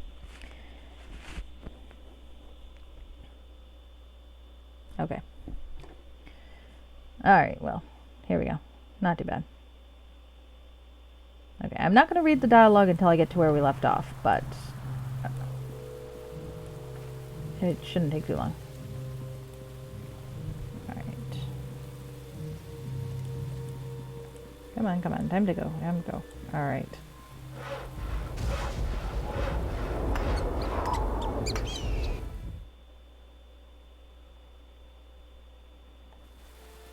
Come on. Oh, we get to kill a few more kobolds again. That'll be fun. Ah, fucking kobolds. Come on. Battle is on!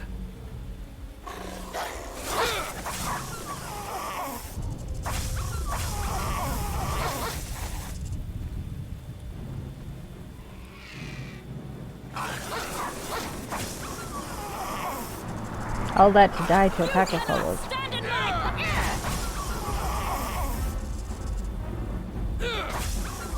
Alright. Same joke as before.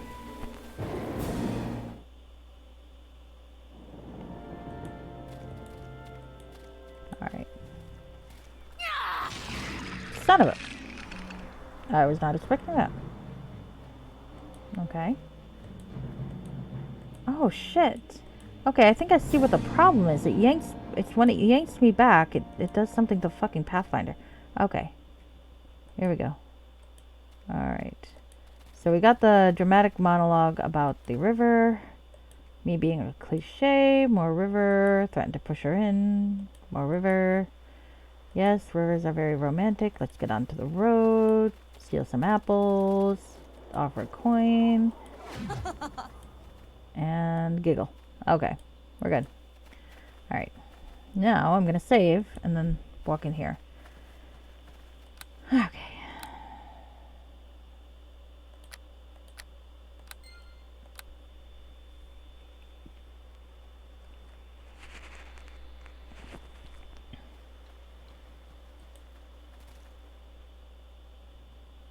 Okay. Listen to me here. I must speak with you. Alright, and then the pebbles in the boot bit with the flowers and milady. And let's check out the inn. Okay. So, there it is, right out behind, to the right behind the wall. Okay. Shit, I feel like I can't move again. What the hell, man? Okay, try it again. I read someone else having this problem. Is there... Real quick, I'm gonna check.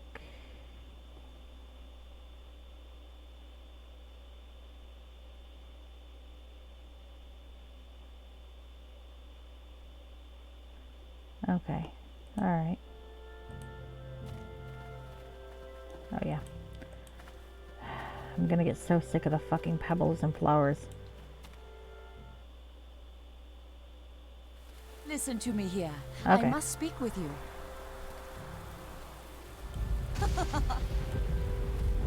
Okay, here we go, here we go, here we go, there we go.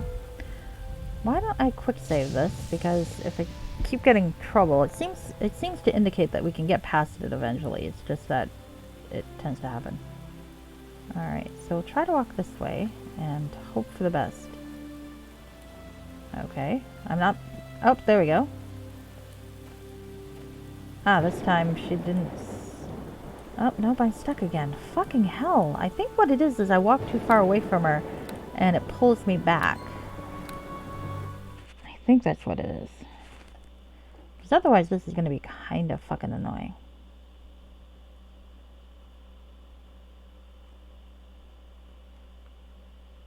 I mean, I can try a DM teleport, but I'd really rather not have to do that. Okay. Alright, if I walk... Well, maybe if I get her to stop looking for shit. Okay, hold on. Scout ahead. Heal. I think you can take that off at least. Alright. Greetings and well met. Change tactics. Do not attack. Change distance. Heal. Use more stealth. Don't disable traps. Got two options of that. I don't want to change anything else. Alright.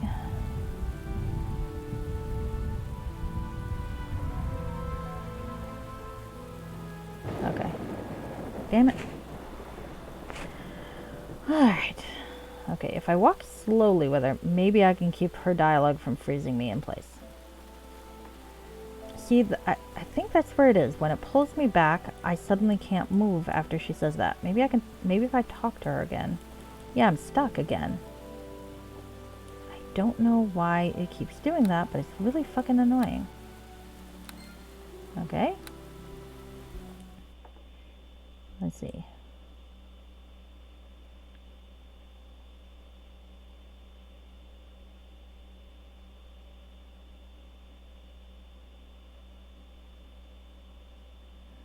Okay.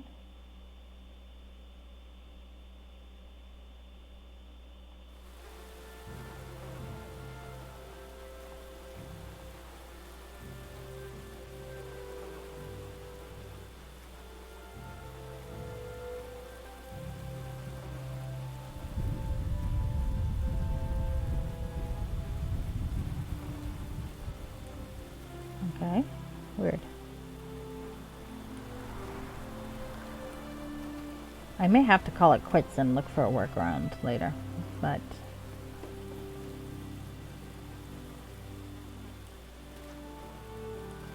Come on.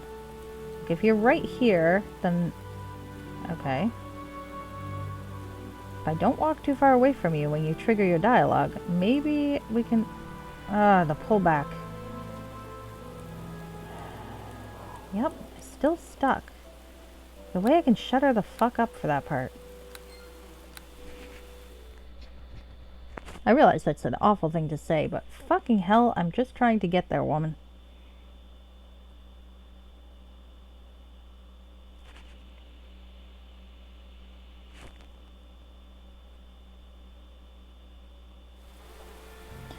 Alright. Well, walking slow didn't work, so what happens if I just ignore her and run all the way to the inn? Let's get... Yes. Come on. Listen to Fuck. me here. No, I'm not must doing speak that. with you. Okay. Alright. It's fortunate. Oh, there we go. We got it. I think we made it. Oh, it just kept locking up at a certain point. Basically, when she tells you that the inn is behind the wall, for some reason, you stop being able to move. It's a glitch that a couple of people have reported on the site, and usually you can get around when you reload.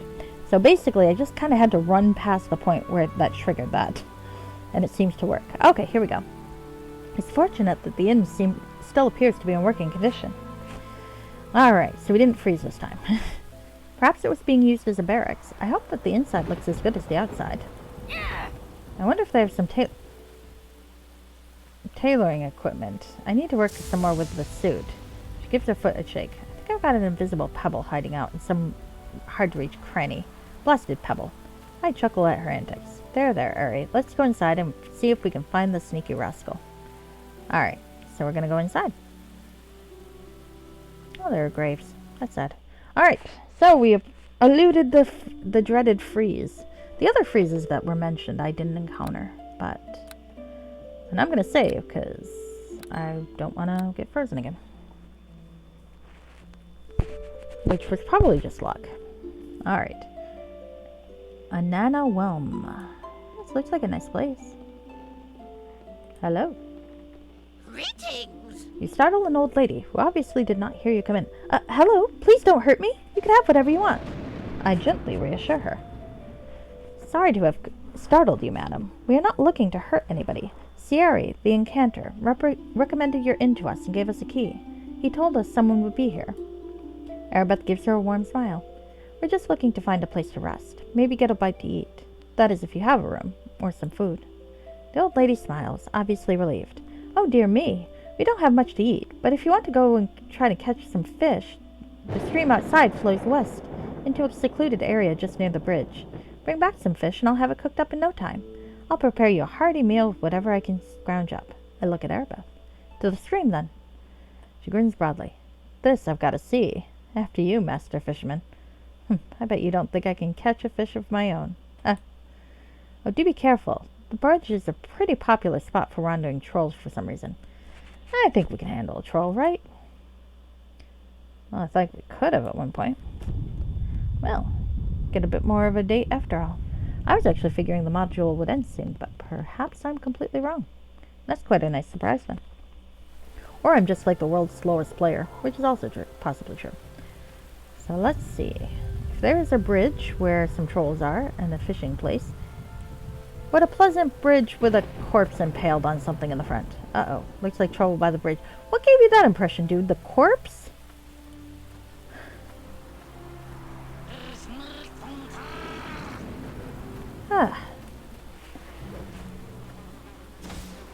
Fucker.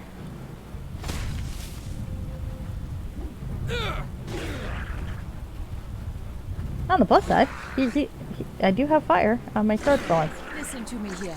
I must speak with you. Oh, how the fatigue is showing. That did the trick. I cast a puzzled look over at Aribeth. Do you fancy killing trolls, or am I missing something? Or a whack in the chop here usually gets the job done. I'll go with the first one. Aribeth reaches out and stretches her arm while yawning. Oh, I'm sorry, it's the pebble. It came loose, finally. Uh-oh. The pebble in your boot? Yes, that pebble. The little nuisance is finally back where it belongs, under a bridge at the bottom of a shallow stream. Oh, good work on that troll. I fear that my pebble troubles and fatigue are slowing me down. But really, if I'm not mistaken, you did provide a few good hits there. Yes, I suppose. Shaking her fist, Aribeth turns her attention towards the pebble in the stream. And you stay there. Come on. I don't want to be around when that guy's big brother, the boulder, comes looking for you. Perish the thought. Alright, we'll move on. So I guess I'm fishing? Is that my plan? I don't know. It's a very idyllic, romantic evening. I guess. I don't know. Over here? Oh, maybe over here. That's where I'm supposed to go. Let's go down the river and see. Perhaps we shall have a secluded pool. Oh, well. This does look very secluded and romantic. Oh, what a beautiful place. Okay. Aribeth lets out a whistle of appreciation. Wow, Stephen, look at that. This is beautiful. Look how the light just shimmers over the water. Turning to meet Aribeth's gaze straight on, you are all but floored by her appearance. Yes, it is amazing. I mean, the light here. It really brings out the natural beauty of this place. Just when you think you've seen every nook and cranny of every forest, you stumble upon something really special that leaves you breathless. Aribeth seems to understand your compliment as she beams you an assured smile. I think I'm in agreement. The light here. She quickly scans you from head to toe before returning to meet your eyes. It does enhance the natural beauty. The moment of the waters catches your eye, movement, bringing you both back to Faerun. Hey, it looks like we'll be able to catch a decent meal out there. You can see the fish swimming by. Now it's about time we've had a more laid-back mission. All we've got to do is catch some supper. You can't help but keep an eye on the edge of the clearing, looking for hidden enemies. By the gods, I can't remember the last time we had a chance to just kick back and relax. I'm almost afraid to move or speak. I keep expecting some hellish creature to pounce on us. Oh, look, butterflies. You mean like this? She pounces on you, taking you completely off guard. You catch her in your embrace before falling backwards and laugh as you roll together. That'll teach me to turn my back on a ranger. Oh, Jesus! Okay, on the other hand, I could get used to that kind of pouncing. Okay, pouncing, I misread that word. Okay, never mind. Alright, pouncing's fine. Pouncing is not the word I thought I read. Alright, Aribeth surprises you with a perfectly placed kiss. Well, I hope you don't mind that kind of pouncing either. Your heart starts to flutter. Eager to return a passionate kiss, you lean closer to Aribeth and whisper in her ear. Ari, when we first met, I never imagined that I would ever find myself holding you so close in my arms. I never could have foreseen that our lives would become so intertwined. But now, I cannot imagine my life without you. I love you. Aw. Before you can move, Aribeth brushes her lips against yours. I thought my life empty until you filled it once more. You have helped me rediscover my inner strength. You have helped to ease my mind. I love you. I don't know where I'd be without you. You both return to that delightful, passionate kiss that you both longed for some time. Someone's stomach is complaining that it needs to be filled once more. Rumble, grumble.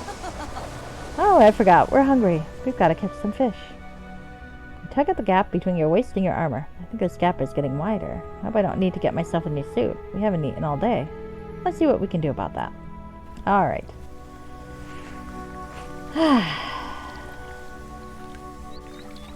They're gonna bang in the secluded pool someday. Alright.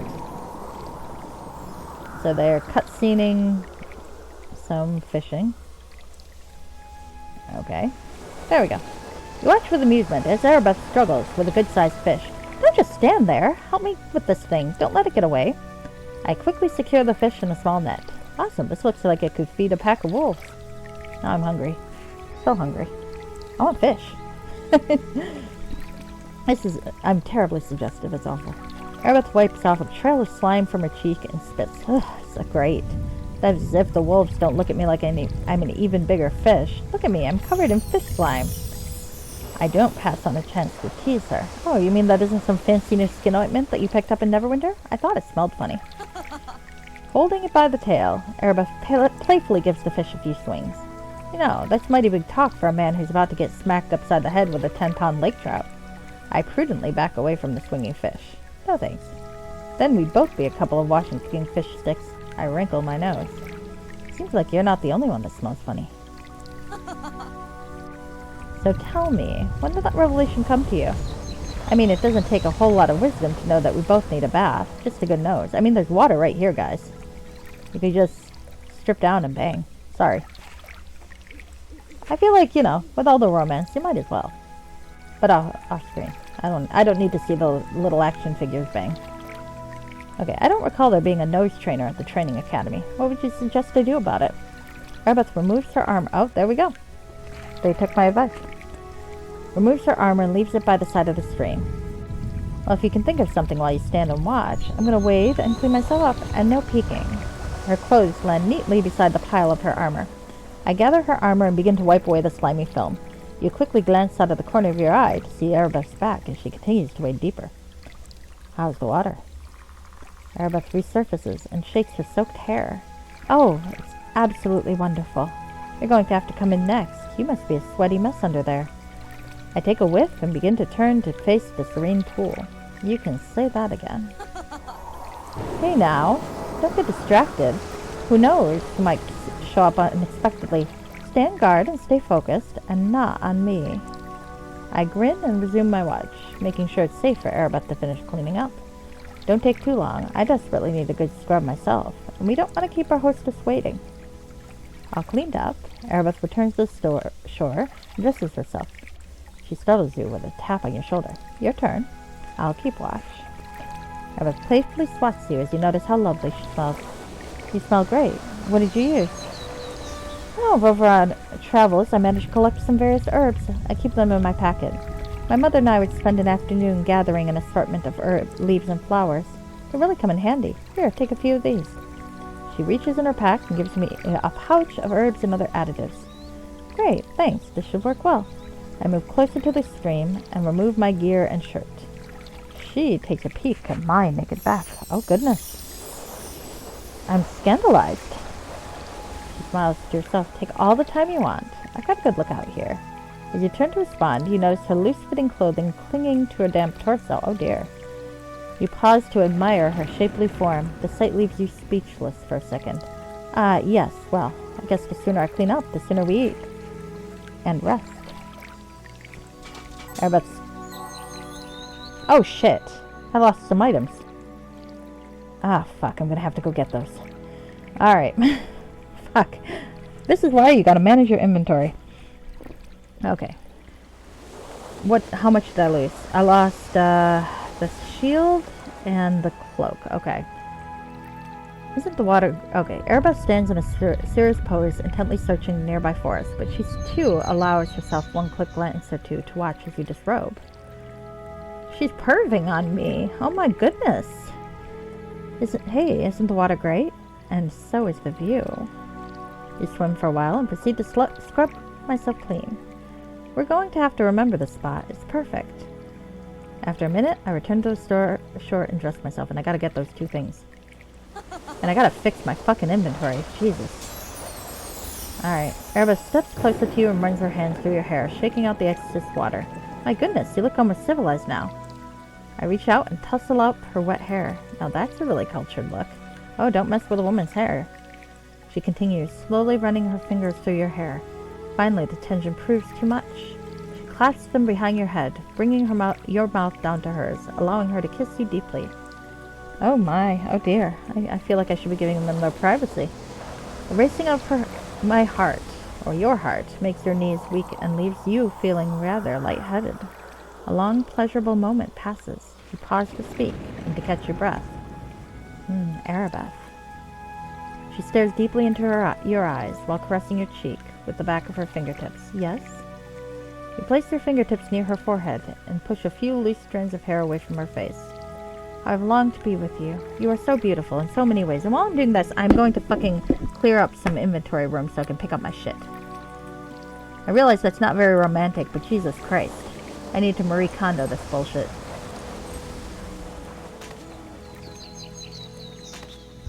They'll be romantic. I'm just fixing up his crap. Okay.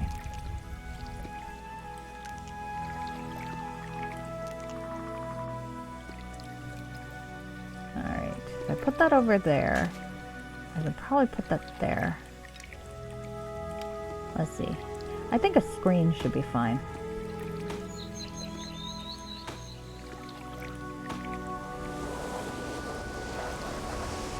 I don't even know why I have a big hunk of meat.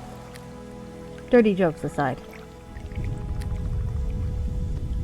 I mean, I know part of the reason I have a big hunk of meat is because of dirty jokes, but you know, aside from that, I'm not really sure why I have that. Alright, that can go in there. There. There. There. That can be there. I thought I was going to sell that. I guess I forgot. There. There. Alright. That should be enough room to pick up my crap when I get a chance. Okay. Alright, anyway. Sorry.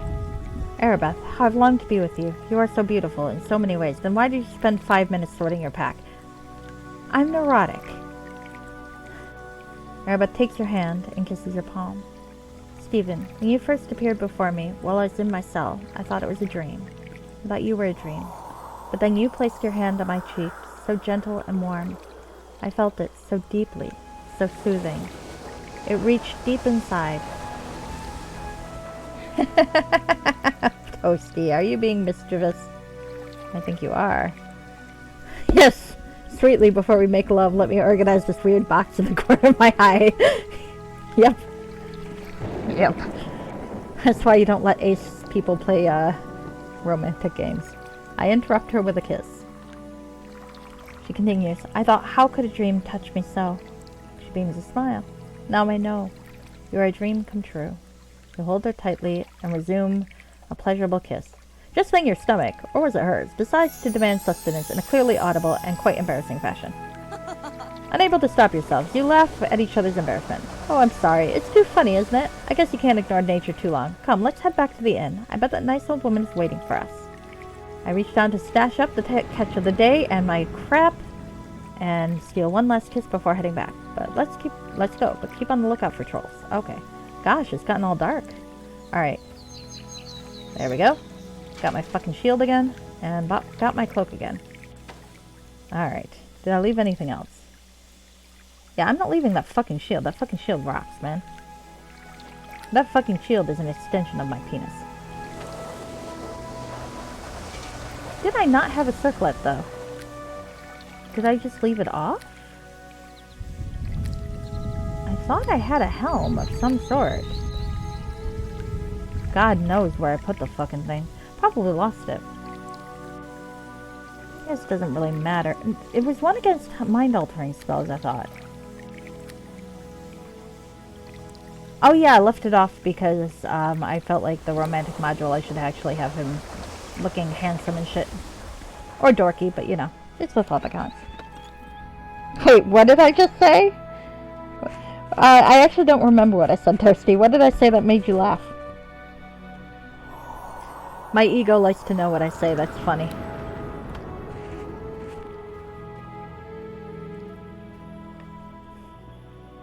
It'd be hilarious if that actually worked and I looked and I had a bunch of clips.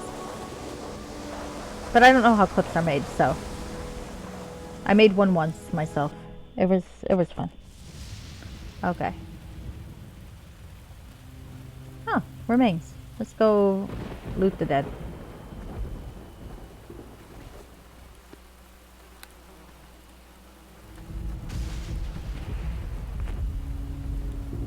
Oh, graves. I bet those are sad. Oh, there's a rat. Let's kill a rat. Poor rat. Outstanding. Okay. Alright, let's get back in and hope I don't freeze again. Because, oh, that would be annoying. Alright, well, let's save before I even do that, because I don't want to freeze again. Past all the romantic scene. Oh, you made a clip of the penis shield. Nice, nice. I approve. The extension of my penis. Gotcha. Okay, that's what made you laugh. Alright, well good. Listen to me here. I must speak with my you. phone blocked it, if that helps. Oh, shit. Now I gotta talk to the girlfriend again. Alright, I'm waiting. Hold on a moment, Stephen. What is it? She diligently attempts to neaten her hair. I guess I'm not used to having my hair down and roughing it out in the wilderness. How do I look? I pretend to rub the fog from my eyes. Well, from what I gather, we're about to have a nice... Oh. I don't know if either response was worse. I guess I'll go with the first one. We're about to have a nice meal at a quaint roadside inn with nary an onlooker in sight. Point taken. But I feel like we're two rags. This is a special moment. Yeah, well, at least we're clean and we smell nice, right? Your hair looks lovely. I shouldn't be coy. You're right. This is a special moment. Aribeth smiles and finishes straightening up her armor and starts to fidget with your suit. Okay. You look quite dashing, despite the tousled hair. Allow me, my lady. I reach out my arm and link it with Aribeth's. I am honored to be your escort for this lovely evening. Aribeth can't keep herself from giggling. Oh, Stephen, I am privileged to have the finest, bravest, and noblest escort in all of Faerun. She turns to face me. Alright, she turns to face you. Kisses you tenderly. Suddenly, a cool breeze sweeps past, causing both of us to shiver. Oh, it's getting brisk. Let's hurry inside. I get to escort my girlfriend to the door. Well, wait, hold on a second. I should probably, with all this romantic shit going on, let her take off her hood. There we go. Okay. Now it's all thundery and cold. Let's go into the cozy inn. Greetings. Welcome back. Did you catch anything? I did indeed. Well, Aribeth did. I do appreciate that she's the only competent one of the two of us. Stephen has no life skills. The old lady chuckles as her wet hair drips on the floor. Oh my, you two looks like you've been fishing for whales. Your hair is soaked. Don't tell me the fish were splashing. You could have used a fishing rod, you know. She gives Aribeth a wink and a smile. Could use some rod or another, apparently. No, we just took the opportunity to get cleaned up, my lady. We were already grimy from all the travels, and the fish slime was the last straw. Aribeth and I share a good laugh. Yes, I caught the fish easily enough, dear lady. And I also got slimed. I hope we aren't too late to get this guy cooking. Is there anything we can do to help you? I can set the table. Don't worry about a thing, you two. Anana turns to face me. You're a sweet lad for asking. Thank you. Do call me Anana. I hate formality. Everything is all set. I was just waiting for the fish. Come, let's get him on the fire. Here are the cuts, all cleaned up, scaled, and filleted. Or filleted. Oh, that's a fine catch. The fish will take a while to cook, so if you'd like, you two youngsters can head on upstairs and pick out a room for the evening. We don't have much, but I'm sure you'll find it cozy. Well, that's nice of you to offer, but if it isn't too much of a bother... Aribeth gently pinches you and gives you a meaningful look. How sweet of you. Thank you, Anana. We can most certainly use a room for the night. You obviously haven't spent the last few nights sleeping on a prison cot, Stephen. Oh, you're right. We'll gladly accept your offer. Well, go on then. I'll take care of dinner. You make yourselves at home up there. We make our way upstairs and unload our packs on the landing. We return without selecting a room, leaving the decision until after dinner. My, you two make such a lovely couple. I hope you can cope with these troubling times. The war has really torn up the lands. I give Aribeth a reassuring look. Yes, we are all too aware of the wounded land. Neverwinter has been all but demolished. I grab hold of Aribeth's hand and grip it tightly. A tear falls down Aribeth's cheek. It is truly terrible. It is hard to remain steadfast in the face of such destruction. It is easy to lose hope, and it's just difficult. Her voice trails off with a whispered remark. Difficult to see how to make up for it. It's going to be all right, I whisper to her. Keep your chin up. I'm sorry for bringing the subject. After all, there's no escaping the constant reminders awaiting outside these doors. Anana gently pats Aribeth's shoulder. And I can tell that yours is a new love. And I should speak of happier things, around blossoming joy. It helps to have such a warm place of comfort, and to share fine company, Anana. You offer a refuge in which we can rest and recall what happiness feels like. I lean close to Aribeth and whisper in her ear, and someone to share that happiness with. She whispers, I know. She sighs deeply and notices how delicious it smells all of a sudden. Gods, this smells lovely, Anana, and I'm starved. I can't wait to fill my belly. As if to agree with Ari, your stomach growls loudly. I'm famished. Okay. Go take a seat. The dinner's ready. The three of us spend a good hour dining on tasty tasty feet. There you go. I am tired. Okay. Tasty fish, bread, and fruit. We do not eat feet. Not here, anyway. Washing it all down with a few glasses of wine. Phew, Anana, that was delicious. I'm stuffed. Oh, thank you. It was no problem. I'm glad you enjoyed it, Stephen. How was it, Aribeth? It was excellent, but what do you expect from such a first-class fisherwoman as myself? She chuckles. I smile expansively. Great, then I can expect another one tomorrow and the next day and... Oh, hold on a minute there, Mr. Adventurer. I think it's your turn to catch us some roast boar. Or maybe it's just roast bark. Anana reaches out and lifts Aribeth's arm in the air. They share a laugh at your expense. Feeling the girls are about to gang up on you, you protest with good humor. Roast bark? Surely you jest, roast bark, she says. Humph. I'll have you know I was quite the boar hunter back in the day. Stephen, you're like 18. I know I created you. You're like a fucking child, so shut up. Aribeth is a cradle robber. A boar hunter, you say? Perhaps you mean to say boar hunter, because that's what we'll most likely find if we're leading a boar hunt. Aribeth and Nana double over laughing. I can mumble, or I can throw some peach at her. I think I'll just mumble. I don't want to throw things at my girlfriend. Leaning forward, cocking her head teasingly, and holding her wine glass in both hands, with elbows on the table. So, Stephen, assuming you caught one, just how would you prepare your roast boar? Are we talking about my junk? I feel like she's talking about my junk.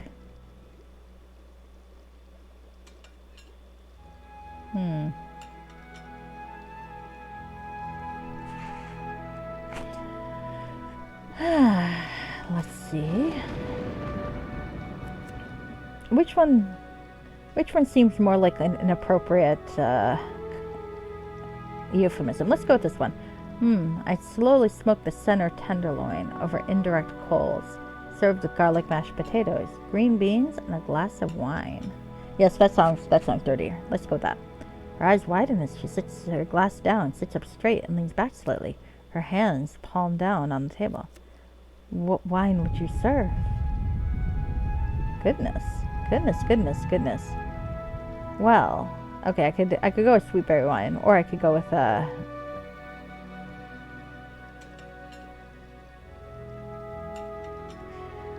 Do I want to go with the knowledge of a good full-bodied red? I do carry around a lot of alcohol, so I feel like he would do that.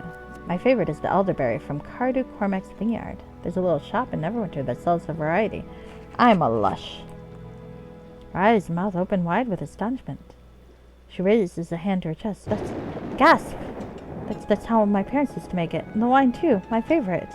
Reaching forward a hand to touch her arm reassuringly. I'm so sorry, Aribeth. I didn't mean to raise sad memories. She leans forward and laughs, placing her other hand on yours, her eyes shining, moist with tears. No, not at all. It's a sweet memory. You'll have to make it for me. We can do it together. I'd love to, Aribeth. Laughing and shaking her head, smiling. Oh, you two lovebirds. Yours is a young love, I see. Upstairs for the evening now, the both of you. I'll get the dishes. Now shoo. She motions you away from the table with her hands. Okay. Okay. So let's see. Excuse us. Here, we'll help you. You're our most gracious hostess, Anana. The three of you spend a few moments cleaning up the dinner table before heading off. Sleep well. Now, to make the mood perfect, use detect mode to slow my pace. Shit. Okay. Remove items that emit light. So we're gonna well, I probably shouldn't be armed right now anyway. It's a little bit uncouth. Remove haste spells and effects. Okay. I think I'm pretty good then. Oh, this sounds like it's gonna be... You like the innuendos, huh? I'll see. Maybe in your endo, huh? Sorry. That's crude. Alright. So, let's see. Let's see what kind of mood our author has in mind. Oh shit, I was gonna go detect mode. Yeah, there we go. Alright. Sleep well. Alright, so I guess we go upstairs together. Do I talk to Aribeth? Greetings and well met. No, that spoiled the mood. Alright. Well, enthusiasm's nice. Okay, so let's walk together. You don't have to... Ari, you may unequip your weapon now.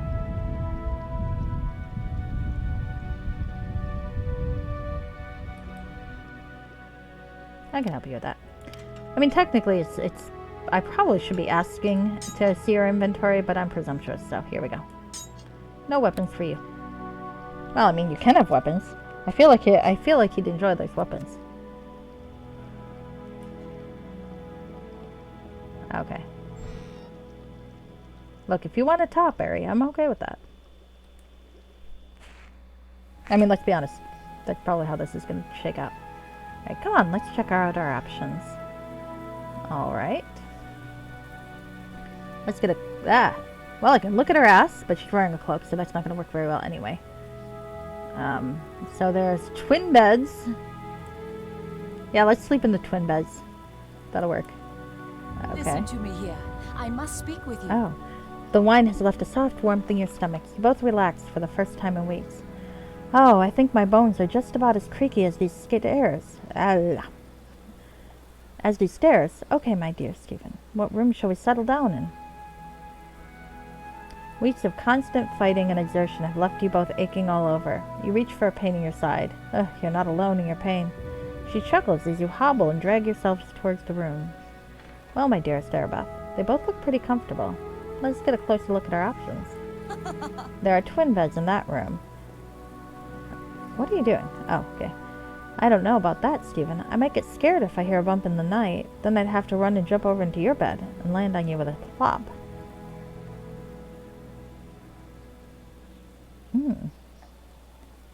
Alright, so I can go humorous, or I can think about her terrible nightmares. I decide I will not leave her alone this time. I don't mind sharing. Besides, that monster under your bed might try to grab your ankles. She laughs brightly. Thinks already drooling in anticipation. Let's check out that other room. That big bed looks really inviting. It would probably be safer if we were tucked in together. You don't snore, do you? She playfully hits you on the shoulder. Just kidding. Give your head a playful scratch. I'm not sure. Decisions. They're gonna bang. Oh, come on, you goof. We can share a bed, can't we? It would make me feel so much safer. The nearer you are to me, the safer I feel. Oh, I must sound so foolish. Okay, so I got two options.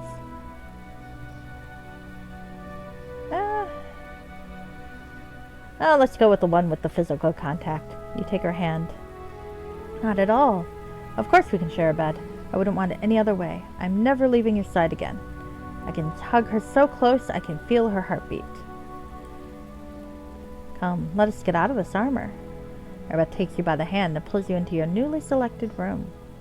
You've shut the door behind you, leaving the candles on the dresser.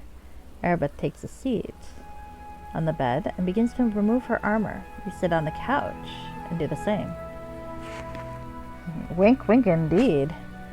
Ilmater have mercy. This is when all those bumps and bruises from the day begin to resurface. I feel like I've been run over by a team of oxen. My bones feel about as clunky as this armor. Yes, I know what you mean.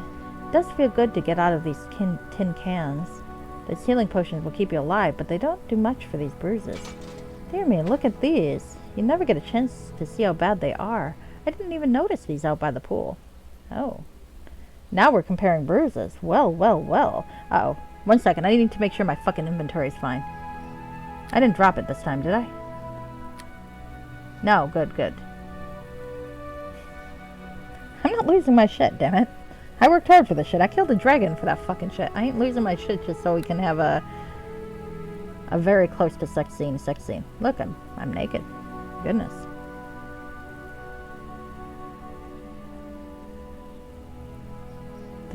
See, he is not a traditional Sanspantalon Lyonesse because he actually does wear some pantaloon. And Aribeth is standing on the bed. Are you a barbarian? Don't stand on the bed. Quit ruining the moment. I'm going to ruin this moment, goddammit. Alright. Alright. After setting my armor on the floor, I get up and take a seat by Aribeth on the bed. Here, let me see that. Oh man, that is a pretty good one. you remember who gave you that one? Point out the knave. I'll give him a lesson. I think you both murdered everybody, but that's okay.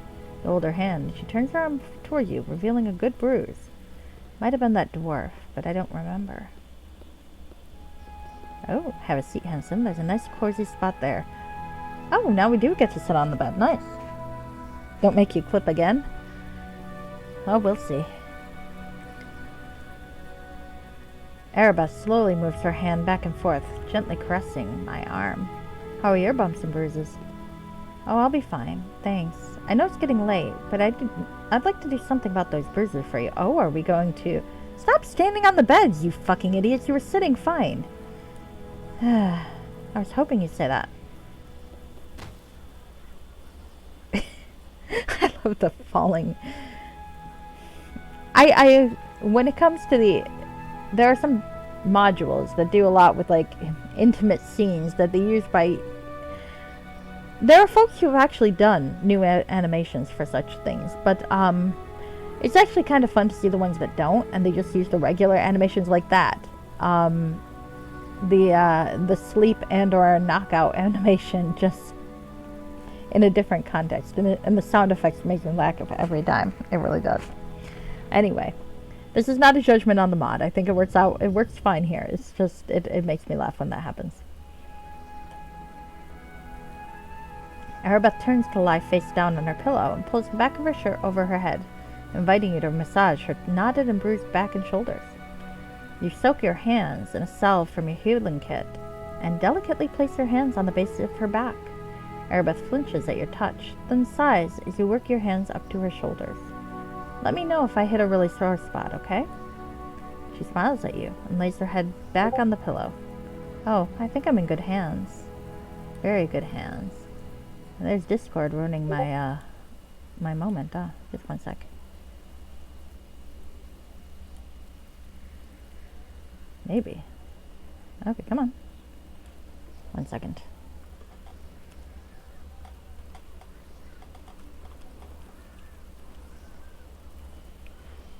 Okay, there we go. Back to work. Okay. Huh. Alright, so I got two options. What are the differences? Okay, so...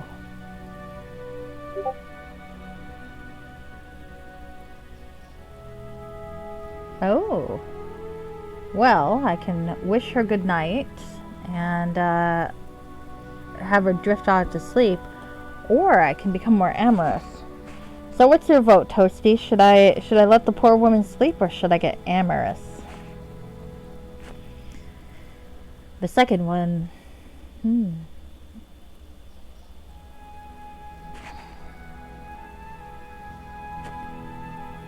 I could be gentlemanly or amorous.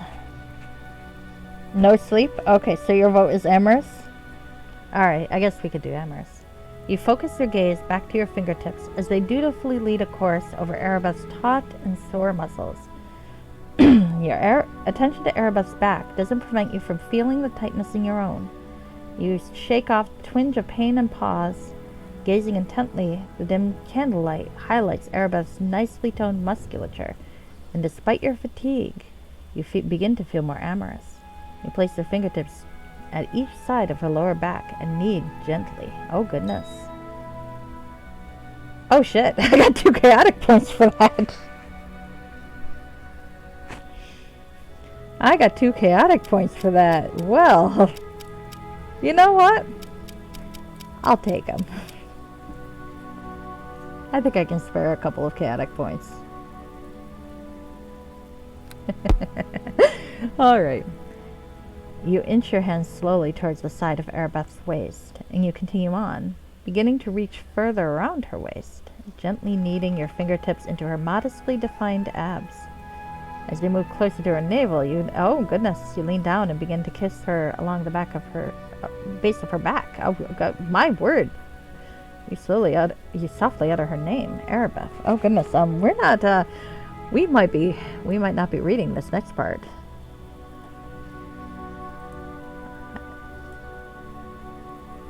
Okay. Aribeth lets out another murmur of satisfaction before realizing where your combined desires might lead.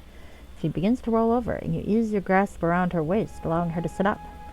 She quickly runs her fingers through her hair, tossing it aside, and smiles at you. Reaching out, she grabs your shoulder for a moment, before moving her soft grip down your arm. I know. You cover her hand with your own.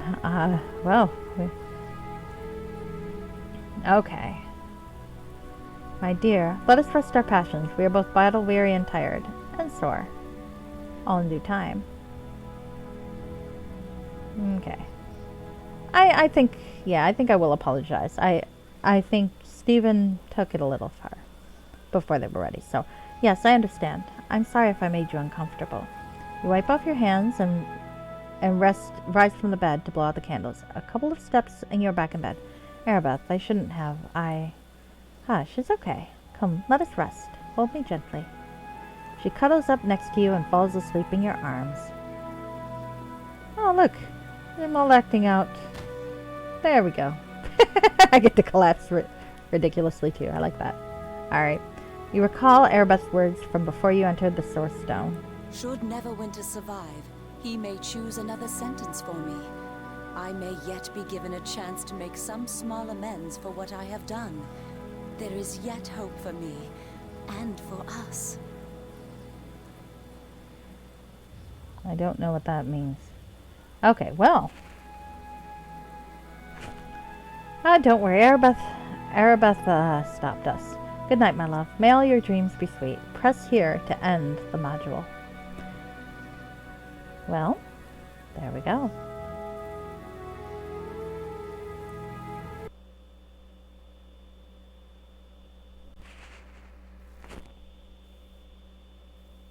Well.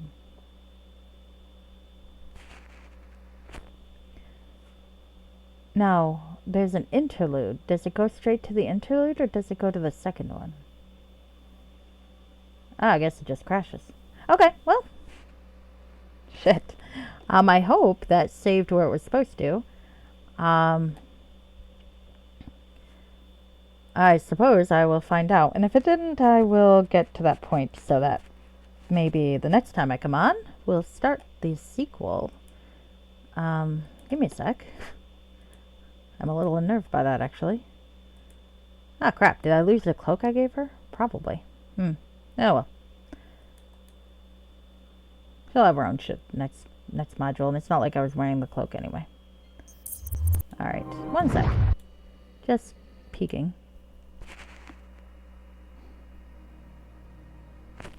Well, things got a little bit risque there. Alright. Okay, so... Okay, which one is the interlude and which one's the sequel? Okay, just a brief scene that will lead into, that's what that is. And then that's including epilogue content. Alright.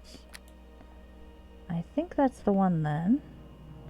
I'm just going to see if the character from the last will be ready for it. And unfortunately, no, I think it didn't work, which means I'm going to have to replay that off screen. Because this is the one that went into the mod, not the one that came out of the mod. Alright. Well, don't mind me. I can reload my saved game and run through that off screen. Well, actually, I can show you real quick what to do if it doesn't, when a module doesn't save properly when we want it to. Just kind of a quick thing. Because sometimes that does happen. We'll race through the romantic scene, I guess. Alright, save 15. Oh, for fuck's sake. Oh god, there's a lot to go through. Jesus. Okay, maybe I won't. Well, I can show you real quick from here. Yeah, I'm annoyed at myself. Okay. So what you do, if you reach the end of the module and you need to prepare your character to go to the next one. I mean, nothing we did after this point got any experience. So there's no real change in that respect, I think. So, I'll double check that. So what we can do is, under the save load screen, you can select Save Character. And what that character does, it exports your character so that when you get out,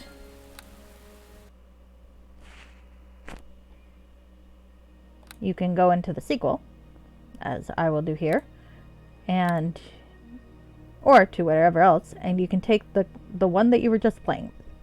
So this is the Sanspantalon Lyonesse that almost got laid, but didn't quite. Down to level 5, of course, because of the events of the module. But there you go. So that's my original, level 1. That is my level 16, who made it out of Neverwinter Nights' original campaign.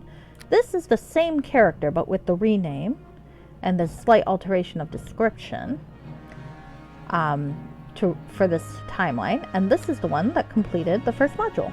So that's how I know how these go. Eventually I'm going to use my character organizer and get rid of all but the most recent ones, but that's beside the point. Alright, so I think now is the time to call it the night. You don't need to watch me replay that part. If I even need to. I may not because of the export, but we'll see. Anyway, let's raid somebody. Anyone have any suggestions on who to raid?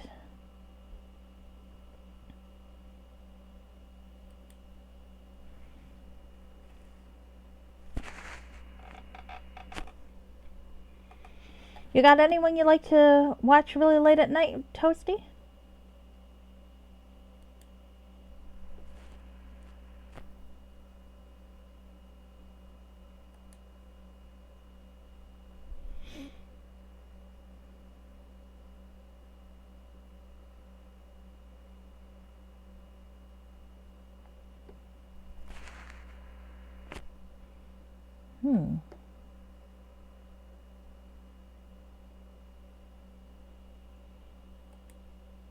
I don't know. Let's see.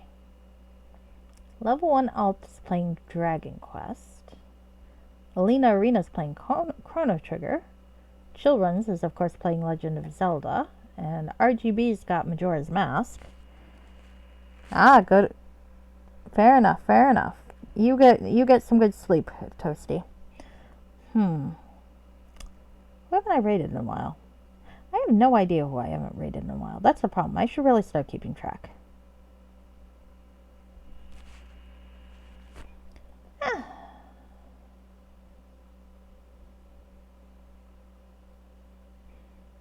Let's raid Chillruns. We'll go from a romantic module of romance and almost getting laid to a very, very calm fellow playing the original Legends of Zelda.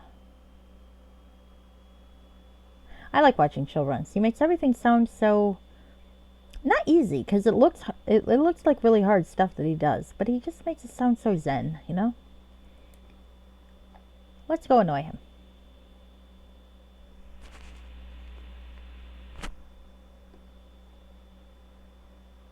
All right. Well, I'm going to wish you all a good night. And sleep well. Don't let the bed bugs bite. Always enjoy a romance mod when you can. Bye-bye.